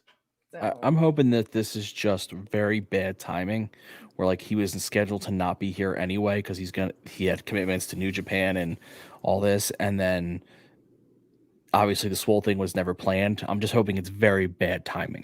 Like, it seems I'm hoping it seems worse than it is. The most optimistic man in the world, Ryan Schlong. Super optimistic. We need it. It balances out the show. Apparently, TK is liking Leo Rush tweets during Dynamite, so that is actually a positive thing. Also, apparently, snorting a lot of cocaine. It's a hell of a drug. Allegedly. Guys, they come back from commercial. Chris Statlander and Red Velvet are being interviewed backstage. They can't get a word out before Layla Hirsch rolls up to talk to Chris Statlander for not having focus in their matches as she does towards the best friends. And she's cost both her and Red Velvet thousands of dollars. And that's when Red Velvet gets in Layla's face. Hirsch tells her to shut up and blindsides her with a forearm to the back of the head. Statlander gets one for good measure. And then Layla grabs a cross armbar on Chris Statlander. Layla Hirsch making the full heel turn. What do you think about that, Schlong? Thank God. She needed something because she's so great in the ring and she's a lot of fun to watch. This is perfect for her because her heel turn is just, I don't like losing. You fucked with my money. I'm better than you, and I'm going to beat you up. It's perfect. I love it. Now, is she better than you, and do you know it? I think she wants us to know it, but she doesn't. We're still discovering it. Yeah, we don't have to always come right out and say it, but I hope her heel turn means she's headed to Team Taz. I really liked. More people should get pissed off that when you lose matches that you lose money. So I like that. I like the winner's purse. I'm a fan of that. So I really liked that piece of it. While you two were stirring it up over there. That's what was going through my head. Kate stole my thunder. Can I I'm tell sorry. you? Let me take it back. Because I'm in the same boat. One of my favorite things about watching wrestling from the 80s is Gorilla Monsoon always talking about the winner's purse. Like, I think that's great. What would if you go to work and someone is stealing money that's yours, you're going to be fucking mad at them. You're going to beat their ass. And in wrestling, a lot of us growing up in the 80s you thought that the winner made more money than the loser. That's how it was. The commentary told you that. So I love it. I love that Layla Hurst is like, you're fucking costing me my cash. I'm going to fuck you up, bitch. I'm with you with the winner's purse thing. That's one thing I think they never point out about titles. They should always say that titles equate more money because it's going to make you want to have a title even more because you're going to want to be the most paid person on the roster. Correct. Oh my God. I know a pop culture thing. Oh boy. What's Hold that, on. Matt? Hold on. Pop culture break with Matt. Sorry. I don't know why it just popped into my brains. Hold on. I got to look up the name of this band. Oh boy. Oh, so you don't know it. We were watching the TV box the other night and that box. commercial with the weird, I don't know what it is. It's like an MP3 player, but it's got all the Chinese kids that sing the song Butter. That's a real band. TBS. That is a TSB. phone, by the way. It's That's not a an phone. iPod. All right. Well, show my age here. What are they called? Wait, what? BTS. Yes, they're a K-pop band. They're very popular. I did not know that. I thought they look like fake Asians and they don't sound Asian. But man, they got some. I know a lot of their songs. They're singing in English, Matt. I know they have a lot. They look like real fake Asian, like almost like they look like dolls. Yeah, they're very skin. They're very beautiful, lady boys, feminine, Korean gentlemen. But lady ass boys. I know a lot of their songs, and I was like, oh, I thought somebody else sang this song. There So you that's go. that's my pop culture corner for this episode. Matt's Pop Culture Corner. Well, we know BTS. BTS. We know what we're listening to butter, on the GCW, Kate. Oh my gosh, just that song on loop. Oh yeah, we'll put on some BTS. Oh boy. Right? Oh, sorry, I didn't mean to derail the show. No, it's great. I'm proud of you for knowing a pop culture thing. It makes me happy. It's a good thing. And I knew an 80s wrestling thing. We're in each other's worlds today. Oh, and I also know Machine Gun Kelly got engaged to Megan Fox, and he said her engagement ring is made of thorns, so if she tries to take it off, it'll hurt her. Oh my God. Yeah, And they drank a vial of each other's blood. They drank their blood, yes. They're There's vampires. More vampires. But there's bad logic in the thorn ring thing because, it'll hurt when she goes to remove it. It'll also hurt anytime she grips anything. The thorns are going to go into her hand. Well, love hurts. That's what fucking Machine Gun Kelly said. I know one thing's for sure. You're all a thorn in my side. Serena Deeb versus Sky Blue is next. Serena Deeb wins by by submission with the Serenity Lock. There's one thing I can tell you about this. Deeb is really good in the ring, and that was on display in this match. I mean, Sky Blue, held her own, but it was what it was, right? I mean, Deeb is on a warpath right now. They did say during this match that she is going to be out for a while, rehabbing from her injuries. So, double win in my book. Matt, what'd you think about this? I thought it was a fantastic showing by both ladies. Serena Deeb's fantastic. I want to see Serena Deeb wrestle Deonna Purrazzo. Oh. Yes. Because Serena Deeb technically is unbelievable in the ring. And I think Deonna Purrazzo also technically possibly one of the best women wrestler in the world right now. Fantastic stuff. Love Serena Deeb. Love this badass attitude. Love that she's just taking these chicks apart. I'm all in. Sign me up. And thank God, no Sheeta. What a camera angle on that Serenity Lock, too, by the way, at the end of that match. Boy, oh boy, I was like, they better be careful here. They're going to catch a fine. Kate, go for it. The last few Sheeta matches have been great, so fucking zip your lid. I thought this was good. I didn't like it was 3 minutes. It could have I guess because Serena's dominant and Britt also wrestled with Chris, so they felt like they met their women's quota. But it was just very short, but it was great. That Serenity Lock is a nasty little finisher. That crab. I like it a lot. But yeah, this was good. Sky Blue is very charismatic and charming. I think she'll be lovely to have around. Schlong, happy to see Sky Blue on television instead of dark. Yeah, I mean, she is a natural babyface. She just has that thing when she walks out, you can tell the fans want to cheer for her, and that's great when you're putting her up against someone like Deeb, because your goal here is to not only show how good Deeb is, but to show how vicious she is. So you need a face that she's going to hate. You need some, like, you know, you need a face that, like, Matthew, why do you hurt me? Well, I'm just making a face. You said you need a face. You made a great one when you froze before, so You also said a face you need to hate, and Matt's got that. Yeah. Grr. Look, yeah, I actually screwed up my words because I started looking at Matt making faces, and I got distracted. Did they score? No, I was doing that to you. We got empty okay. net. I just need a goal here. We're gonna keep talking. Okay. But so you were saying that Serena needs somebody. You need heels. Heels need faces to beat up so that the fans hate them. So giving them someone like Sky Blue is perfect. She could take a quick loss. Doesn't hurt her because she's so young, and it makes Serena look awesome. So this was perfect for her. I'm with Kate. They probably could have used another women's match.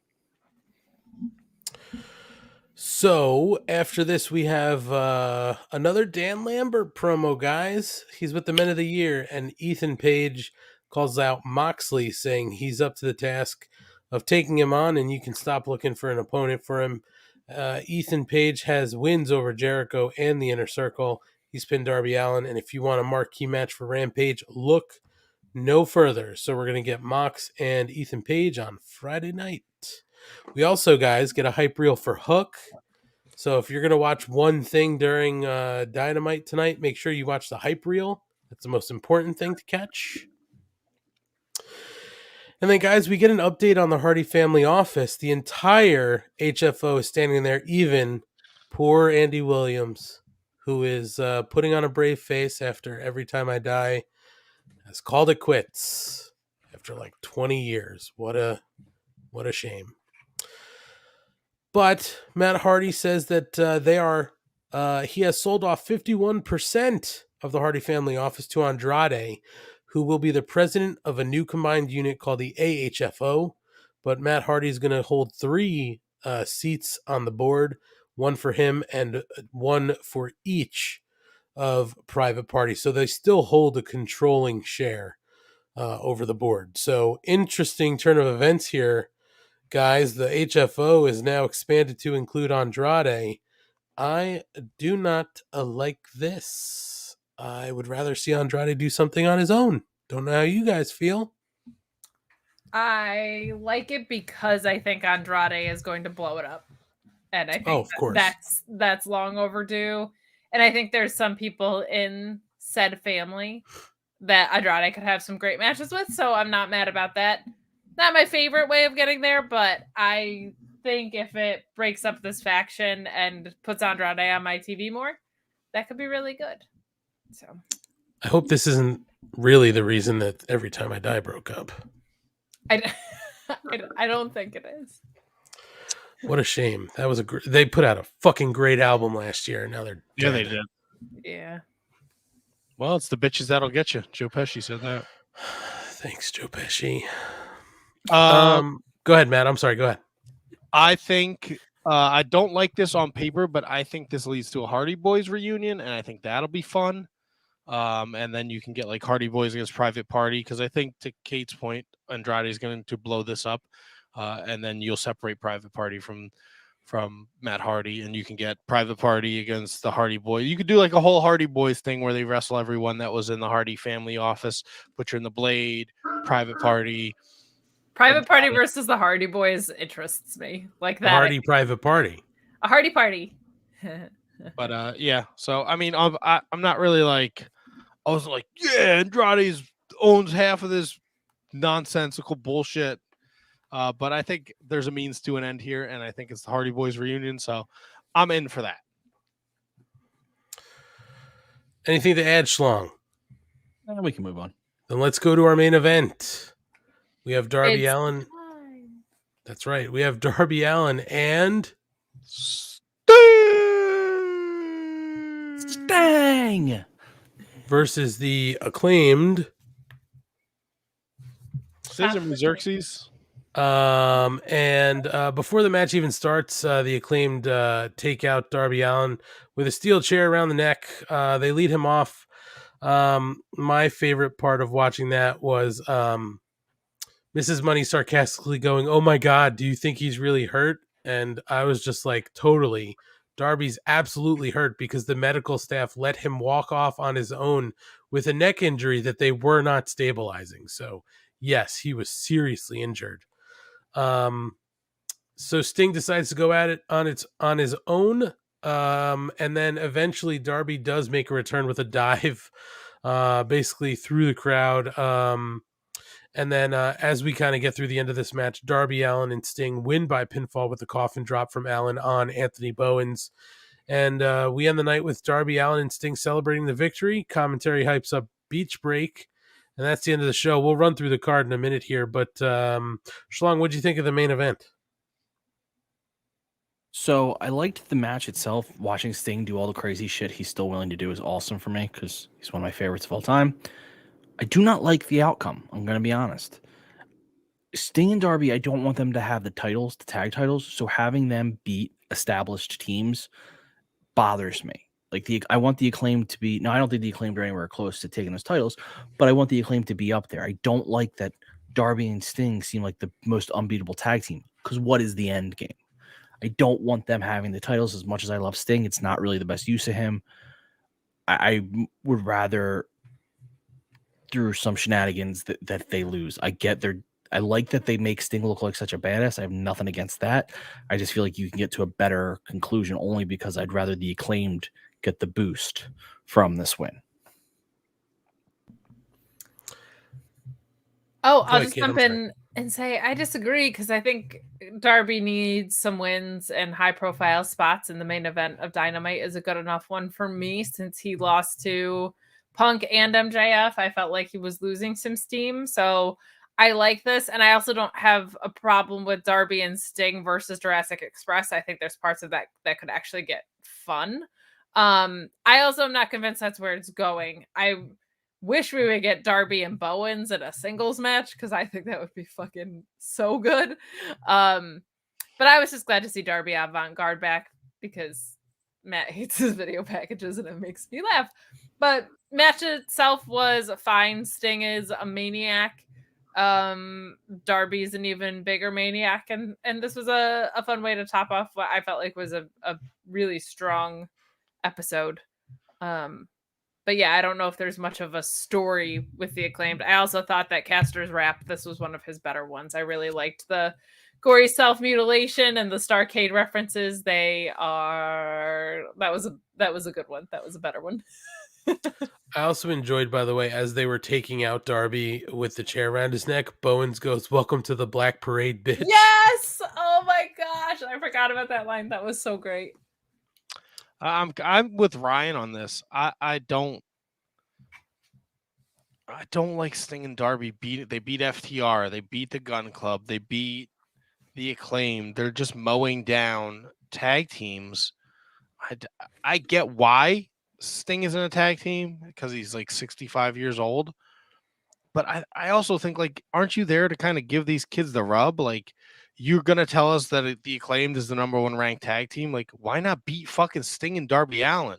Put a little fucking, fucking meat on the bone. Like, make me care. The match itself was fine. Sting's out of his goddamn mind, jumping through fucking tables. And the production crew does an unbelievable job of not catching Darby, like, when he's in full sprint. and he just fucking shows up. He jumps over the fucking cameraman. And you're like, holy shit, where the fuck did that come from?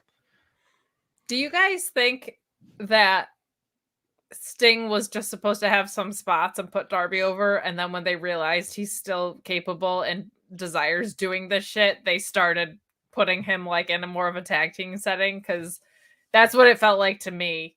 Was like, we're gonna have him do some spots and help Darby out, and then people were like, oh shit, he's still like really going. Now Asian Joe threw this out there. Darby needs to take care of the fact that Andrade is wanting to buy him. I am all in on Darby Andrade, 100%. With Sting, I also like that Andrade just wants to buy people and stuff. I love it. And then Sting can walk around with his goddamn baseball bat, and you can get a couple mixed tags with Andrade and somebody from the Hardy family office. Andrade Hardy family office. I'm okay. I'm in with that. Good call, Asian Joe. I like that. I will say this. I do agree with. So I kind of agree with both sides here, right? Like I agree with Kate. Like I think that Darby needs to kind of get some wins back. But what I don't agree with is getting the win in this spot, because the Acclaimed is the number one kind of ranked tag team. I feel like now you knock them down a little bit. So I kind of see both sides here. I wish that we could find a happy medium, but I thought overall this match was a lot of fun. Taking Darby out in the beginning and then letting Sting just do what Sting does and can still do at 62. He'll be 63 in March. I feel like we say that every week when we see Sting. It's like the guy is in his 60s. But yeah, I didn't expect him to go through a table tonight either. So, I like the way that this match kind of worked out. It was a lot of fun. Sting wrestling on TBS, clearly some nostalgia factor there. So, folks, that's the end of Dynamite. That was Dynamite tonight, and ramping up for the week ahead, we've got Rampage Friday night. That will have Jon Moxley making his AEW in-ring return versus Ethan Page. Trent and Rocky Romero, Roppongi Vice versus the Young Bucks. Jade Cargill versus Anna Jay for the TBS Championship. And the most important match on the card, Hook. Hook will be back on television. Unfortunately, he will be wrestling Serpentico. So that won't work out well for Serpentico. And then next week, Beach Break. The announced card so far is we'll have the TNT Championship ladder match to unify the TNT Championships. Cody Rhodes versus Sammy Guevara. We'll have our Lights Out match, Adam Cole versus Orange Cassidy. We're going to have Chris Jericho and Proud and Powerful versus 2.0 and Daniel Garcia. And they did announce that we will get Red Velvet versus Layla Hirsch. By the way, Red Velvet, there's a big fan of Red Velvet in my house, and he is a 4-year-old boy. He likes a red velvet. She is not ugly. No, he's really eating up what she's stirring up. Mark Losper says, what if Sting and Darby get a title shot and lose? Would that be bad? Thoughts from the panel? No, I don't think that would be, if they lose to the tag team champions. No, I don't think that would be bad at all. But does Jurassic Express need that win more than the Acclaimed? No. It may be bad if they won, because I don't think that helps anyone. But if they lose, no. It depends on how it's built to me. Is it just like a one-off, like, hey, this week we happen to be doing this, no real build? Fine. If you're going to try to make a feud out of that, not for me right now. I'm fine with that. I like it better than the Ass Boys. Kate is petting Buster. That's why she sounds so far away right now. I like it better than the Ass Boys. Kate likes a lot of things better than Ass Boys. Ryan, on the other hand, loves Ass Boys. Buster, your thoughts? Buster, thoughts on the Ass Boys? Buster, Red Rocket? He likes to lick them. He does. He He likes to lick Ass Boys. Your thoughts on shoving and sticking? Seems to like it. Guys, we a good number of us, the majority of the Mark Order podcast will be at GCW on Sunday at Hammerstein Ballroom in New York City. Ryan has decided to sit this one out, so Kate, Matthew, and myself will be at the show. There will be a number of the Shining Wizards Discord members who will also be at that show. But what a card that is on paper. Just for all of those who don't know, Jon Moxley will be fighting Homicide for the GCW World Championship. Jonathan Gresham will be fighting Blake Christian for the Ring of Honor World title. The Briscoes will have a GCW Tag Team Championship match against a team who is TBD. We'll have Joey Janela versus Matt Cardona. Jeff Jarrett will be fighting Effie. Allie Catch versus Ruby Soho. We'll have Leo Rush, PCO, Tony Deppen, Alex Colon, Jimmy Lloyd, and Jordan Oliver in the Grab the Brass Ring ladder match. Gringo Loco, Demonic Flamita, and Arez versus Bandito, Laredo Kid, and ASF. And we'll also have appearances by B-Boy, Psycho Clown, and Dustin Thomas. It will be quite a show. You can stream it on GCW, on Fight TV. It's also, I believe, going to be offered on standard pay-per-view from some carriers. So this looks like it's going to be a pretty big show. GCW, The World. Or The World on GCW, excuse me. So that seems like it's going to be a pretty fun show. If you're going to be heading to the show, follow us on social. We'll let you know we're going to be hanging out somewhere before with all the other degenerates from the Shining Wizards Discord. Yes. So it'll be a lot of fun. Hit us up. A couple other things going on from the week. AAA postponed FTR's title defense due to the rise of COVID cases in Mexico. So they planned originally to open the season with FTR defending the titles against the Lucha Brothers on January 30th. But Phoenix injured his arm earlier this month. Now the entire show is officially postponed. So we look forward to eventually that match happening at another point in time. So unfortunately, if you're a AAA fan, you got to wait a little longer. Guys, I did not watch Terminus, but I think a number of you did here. Maybe Ryan watched Terminus, right? Yep, I watched Terminus. It was really good. So the news coming out of Terminus is that after the Gresham match, there was an appearance by Santana, and he challenged Gresham for the Ring of Honor World Championship. So it looks like we're going to get that match at the next Terminus show on February 24th. That should be an interesting one. Should be good. Yeah, it should. Okay. Listen, I'm just rattling it off. You want to say something? Go ahead. He goes, yeah. It should. I didn't know if my microphone was on. Turn Your my mic's mic on. Thanks. So, guys, the rumors over the weekend were crazy because Cody Rhodes, it came out, was basically wrestling without a contract in AEW. He's not currently under contract, or that's the rumor. And the word was that possibly a new contract would be announced today. Didn't happen. But the big rumor was that possibly Cody would be in the Royal Rumble. Now it looks like there are some sources saying that he will not be in the Royal Rumble. Do we care if Cody shows up in the Royal Rumble? Do we think it's going to happen? I don't think it happens. It's a work, bro. I agree. I think it's a Roads to the Top storyline, and that's the whole reason he's been working without a contract. I think it's a big deal anytime someone of that caliber is not under contract, and I think he's probably using Royal Rumble season to leverage his AEW contract as the most likely scenario. He's not going to be in Royal Rumble, but I would love it if he was as Stardust and neither company acknowledged that it was weird or carried any gravity, and then he just showed up on AEW like nothing ever happened. What do you think, Buster? I like it.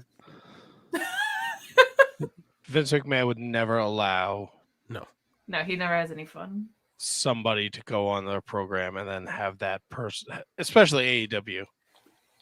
Impact he can get away with because they're a small fish in a lake, which is a shame because I think if Impact had a real TV deal, I think they probably get like 600,000 views a week, which is not far off from what AEW, because they do. Their fucking stories are great and their TV shows are fantastic, but between Axis and the fucking YouTube bullshit, it's just doesn't work for them. I don't think Vince would ever let Cody go there and then have one of his announcers say it's Cody Rhodes from AEW. No way. No, he would probably just say it's Cody. And I also think it's look. I think he put it out there. They did it Monday, so then the world is abuzz, and then everybody tunes in to fucking Dynamite tonight. He's a goddamn EVP. He's not going anywhere. And Goddamn. Well, we'll see what happens. It ain't gonna happen. Schlong?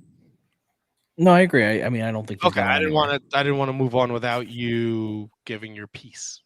No, I mean, it'd be insane for him to go anywhere. He's literally at the top of that company. He can do whatever he wants. It would take more money than I think WWE wants to give out to move him. I want to help my buddy Rob Humphrey here. He's confused. He does not know what Terminus is and thought Ring of Honor was dead. Ring of Honor went on a hiatus, Rob. And at the end of Final Battle, Jonathan Gresham said he's going to continue defending the Ring of Honor world title under pure rules because Ring of Honor is pure wrestling. Terminus is his promotion, and every match on a Terminus card is wrestled under pure rules. So there has to be a handshake. There's only 3 rope breaks allowed. No closed fists. How many open mouth kisses do you get?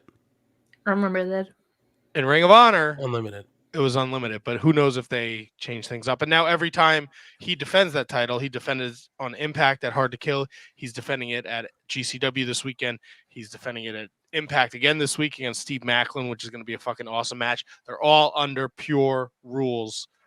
And they are coming back for the April 1st Supercard of Honor in Dallas. And that's all they've announced so far, right? Just Yes. the Supercard. Yes. All right. Well, there you go, Rob Humphrey. Matt, you mentioned before, hopefully the Andrade in the Hardy family office is going to result in the Hardy Boys coming back together. Well, the Hardy Boys are going to be teaming for the first time in 3 years on Saturday, March 12th in Webster, Mass. It looks like big time wrestling. I don't know anything more than that, but they do have their first wrestling date booked March 12th in Massachusetts, and they are making other appearances. Like, Matt, I know they're going to be here in New Jersey doing a signing. I think it what is it, Pandora's Box? Yeah, right. So listen, if they're lining that up for AEW, it looks like they're going to be doing some other dates in other places, maybe to kind of line up for that. So I think the time is now to do something like that. Let's do it. Matt, did you know that Brody King won a Ring of Honor award before exiting that company? Best finisher, the Gonzo Bomb. There you go. So can't disagree with that. He is an award-winning wrestler, and now he's in AEW. And Kate, this story's for you. To close out the night, during an interview with Battleground podcast, Eddie Kingston talked about wanting to be the AEW champion and doing what he needs to do in order to make that happen. He said, to stand out, I'm just going to be me, so you take me for who I am. Do you know what I mean? What you see on screen is not fake. That's who I am 24 hours a day, 7 days a week. Physically, I got to get in better shape. And I try every day, folks. I try every day, but like being out here in North Carolina, I like a cookout. I also like Five Guys. I like food. I like ice cream. So I got to work on that. I'm quitting smoking cigarettes.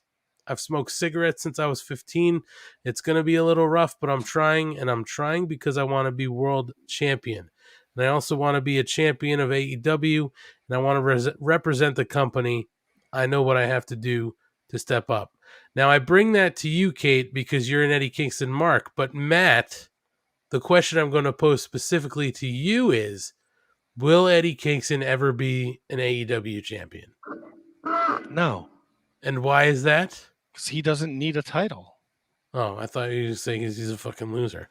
No. He's like Rowdy Piper. Rowdy Piper. Roddy. It's late, man. Come on. It's been a Roddy fucking- Rowdy. He doesn't need a title. He's fucking over without it. I just wanted you to say because he's a fucking loser, and then Well, I don't feel that way Kate about would it. get all. I'm sorry. Kate would I would come go- in with her high voice and make her faces and be like, "Well, he's gonna be a trios champion." I think he'll definitely hold a title. And I think he'll have a transitional championship at some point because he's just so plug-inable as a heel, a face, whatever. So I think eventually you do get there. I don't think it'll be a long run, but I definitely think he holds a title, and I think he holds the world title at some point. But good for him for quitting smoking and trying to make healthier decisions. We all are. We all are. Speak for yourself. Yeah, really speak Yeah, for yourself. seriously, that's bullshit. So we're all trying. I didn't say we're all succeeding. No, we're not all trying either. I mean, Yeah. I don't think the three of us are even trying. Well, should be not. Also, this is the last piece. I just saw it. Kyle O'Reilly had a baby. Congratulations. Oh, a man Kyle had a O'Reilly. baby. He did. He was the first one. Did it come out? You were gonna do it as soon as come Dan out- said it. Did it come No, out butt baby. pee hole or butt baby? Butt baby. I know Rob Humphries. He eventually had an IC title, but that was a story with Bret Hart. Just a story. That was not the height of Roddy Piper. Come on, but he now. still had the title. Rowdy Yeah, Piper. for 2 months, 3 months. At the back still end had of the his title. career. It was the back end of his career. I Back said it. Eddie was gonna be a transitional champion. It's not happening. You're not happening. I don't know what that means, but okay. I don't fine. either, but it's mean. Drive your fucking self to the city Sunday. How do you like them apples? Let me know what time to show up. I'll be there. Yeah, Well, right that's after, it, folks. right after we leave Where are we leaving? my house, Aunt. Okay. Okay, favorite. Okay. Okay. Well, we should probably talk about those plans after we jump off the air, and maybe a couple other things that we're working on, like T-shirts and all that fun stuff. What are you guys flinging around over there? I do not know. My poo. Ew. Oh, that makes sense. You'd be an artist. Doo-doo art. Doo-doo art. Do art. Hey, Well, Matt, if you watch this, right? If you Yeah. sat through this 3-hour plus show, or you downloaded this in podcast form, wherever you get your podcast, please make sure you're rating, you're subscribing, you're reviewing.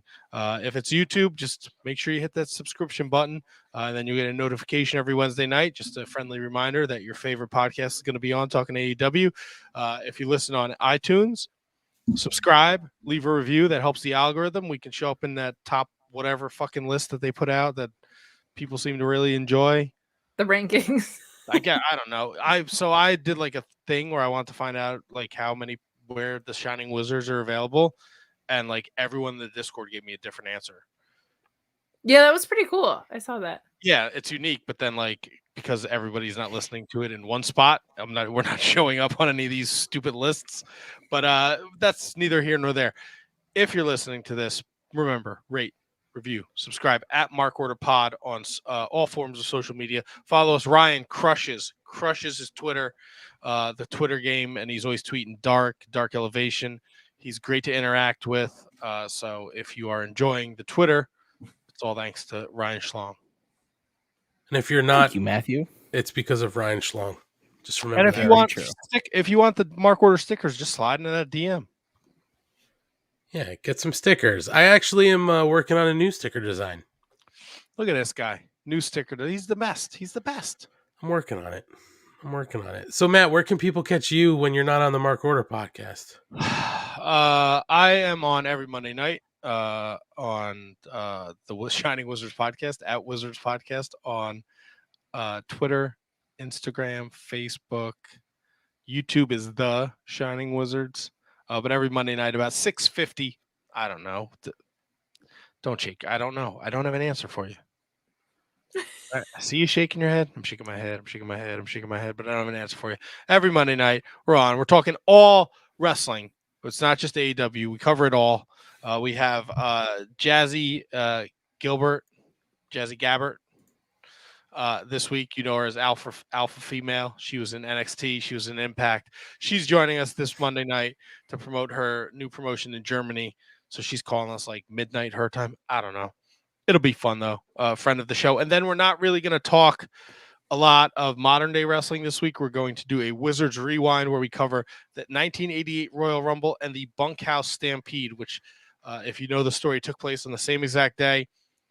NWA ran in Nassau Coliseum, and Vince McMahon said, "Fuck y'all for running in my area on pay-per-view. I'm just going to give away a show for free on the USA Network." So we're going to talk about those shows and kind of just, break it down, see which show is better. And I know NWA ate their dicks on that one. So, and the Bunkhouse Stampede is a terrible concept. Terrible.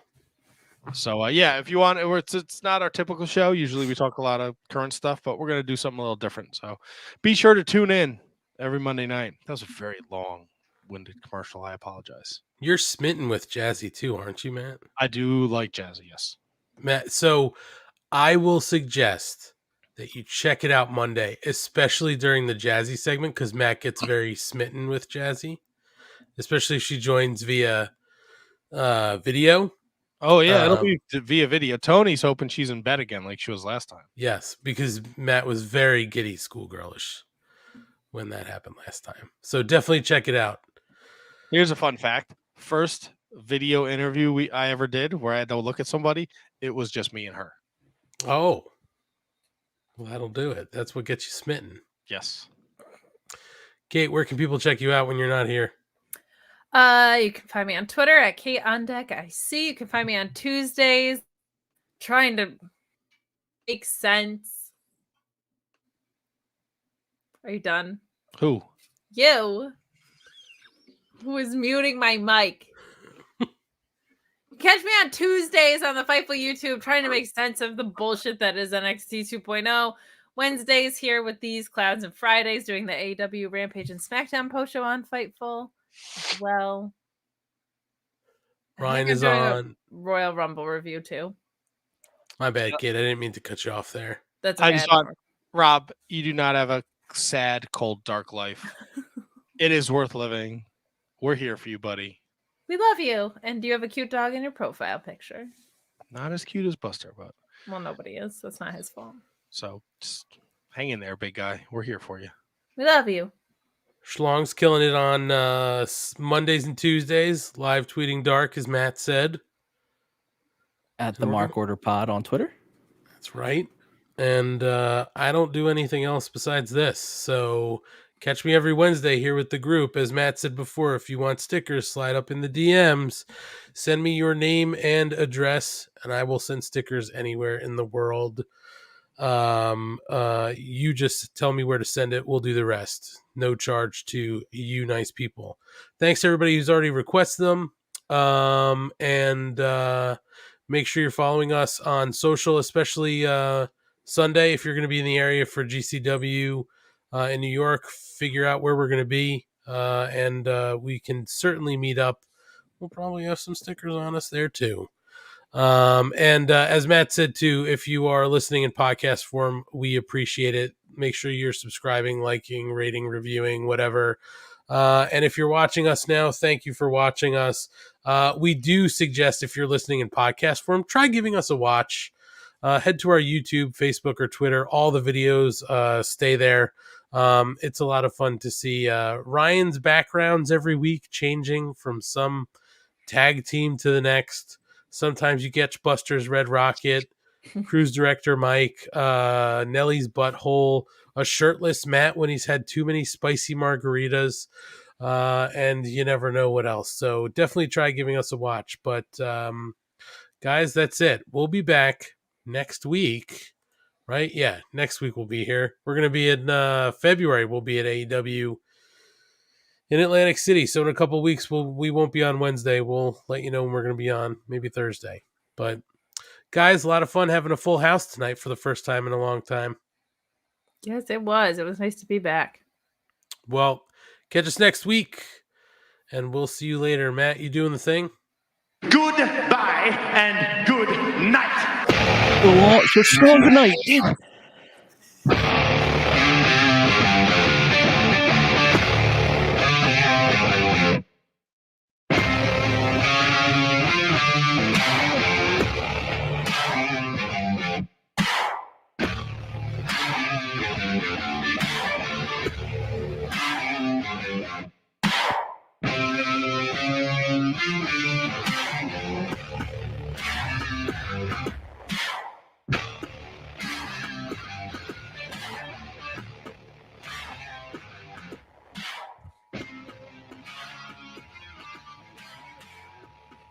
This concludes the Mark Order podcast. We now return you to your regularly scheduled programming. Join the Mark Order.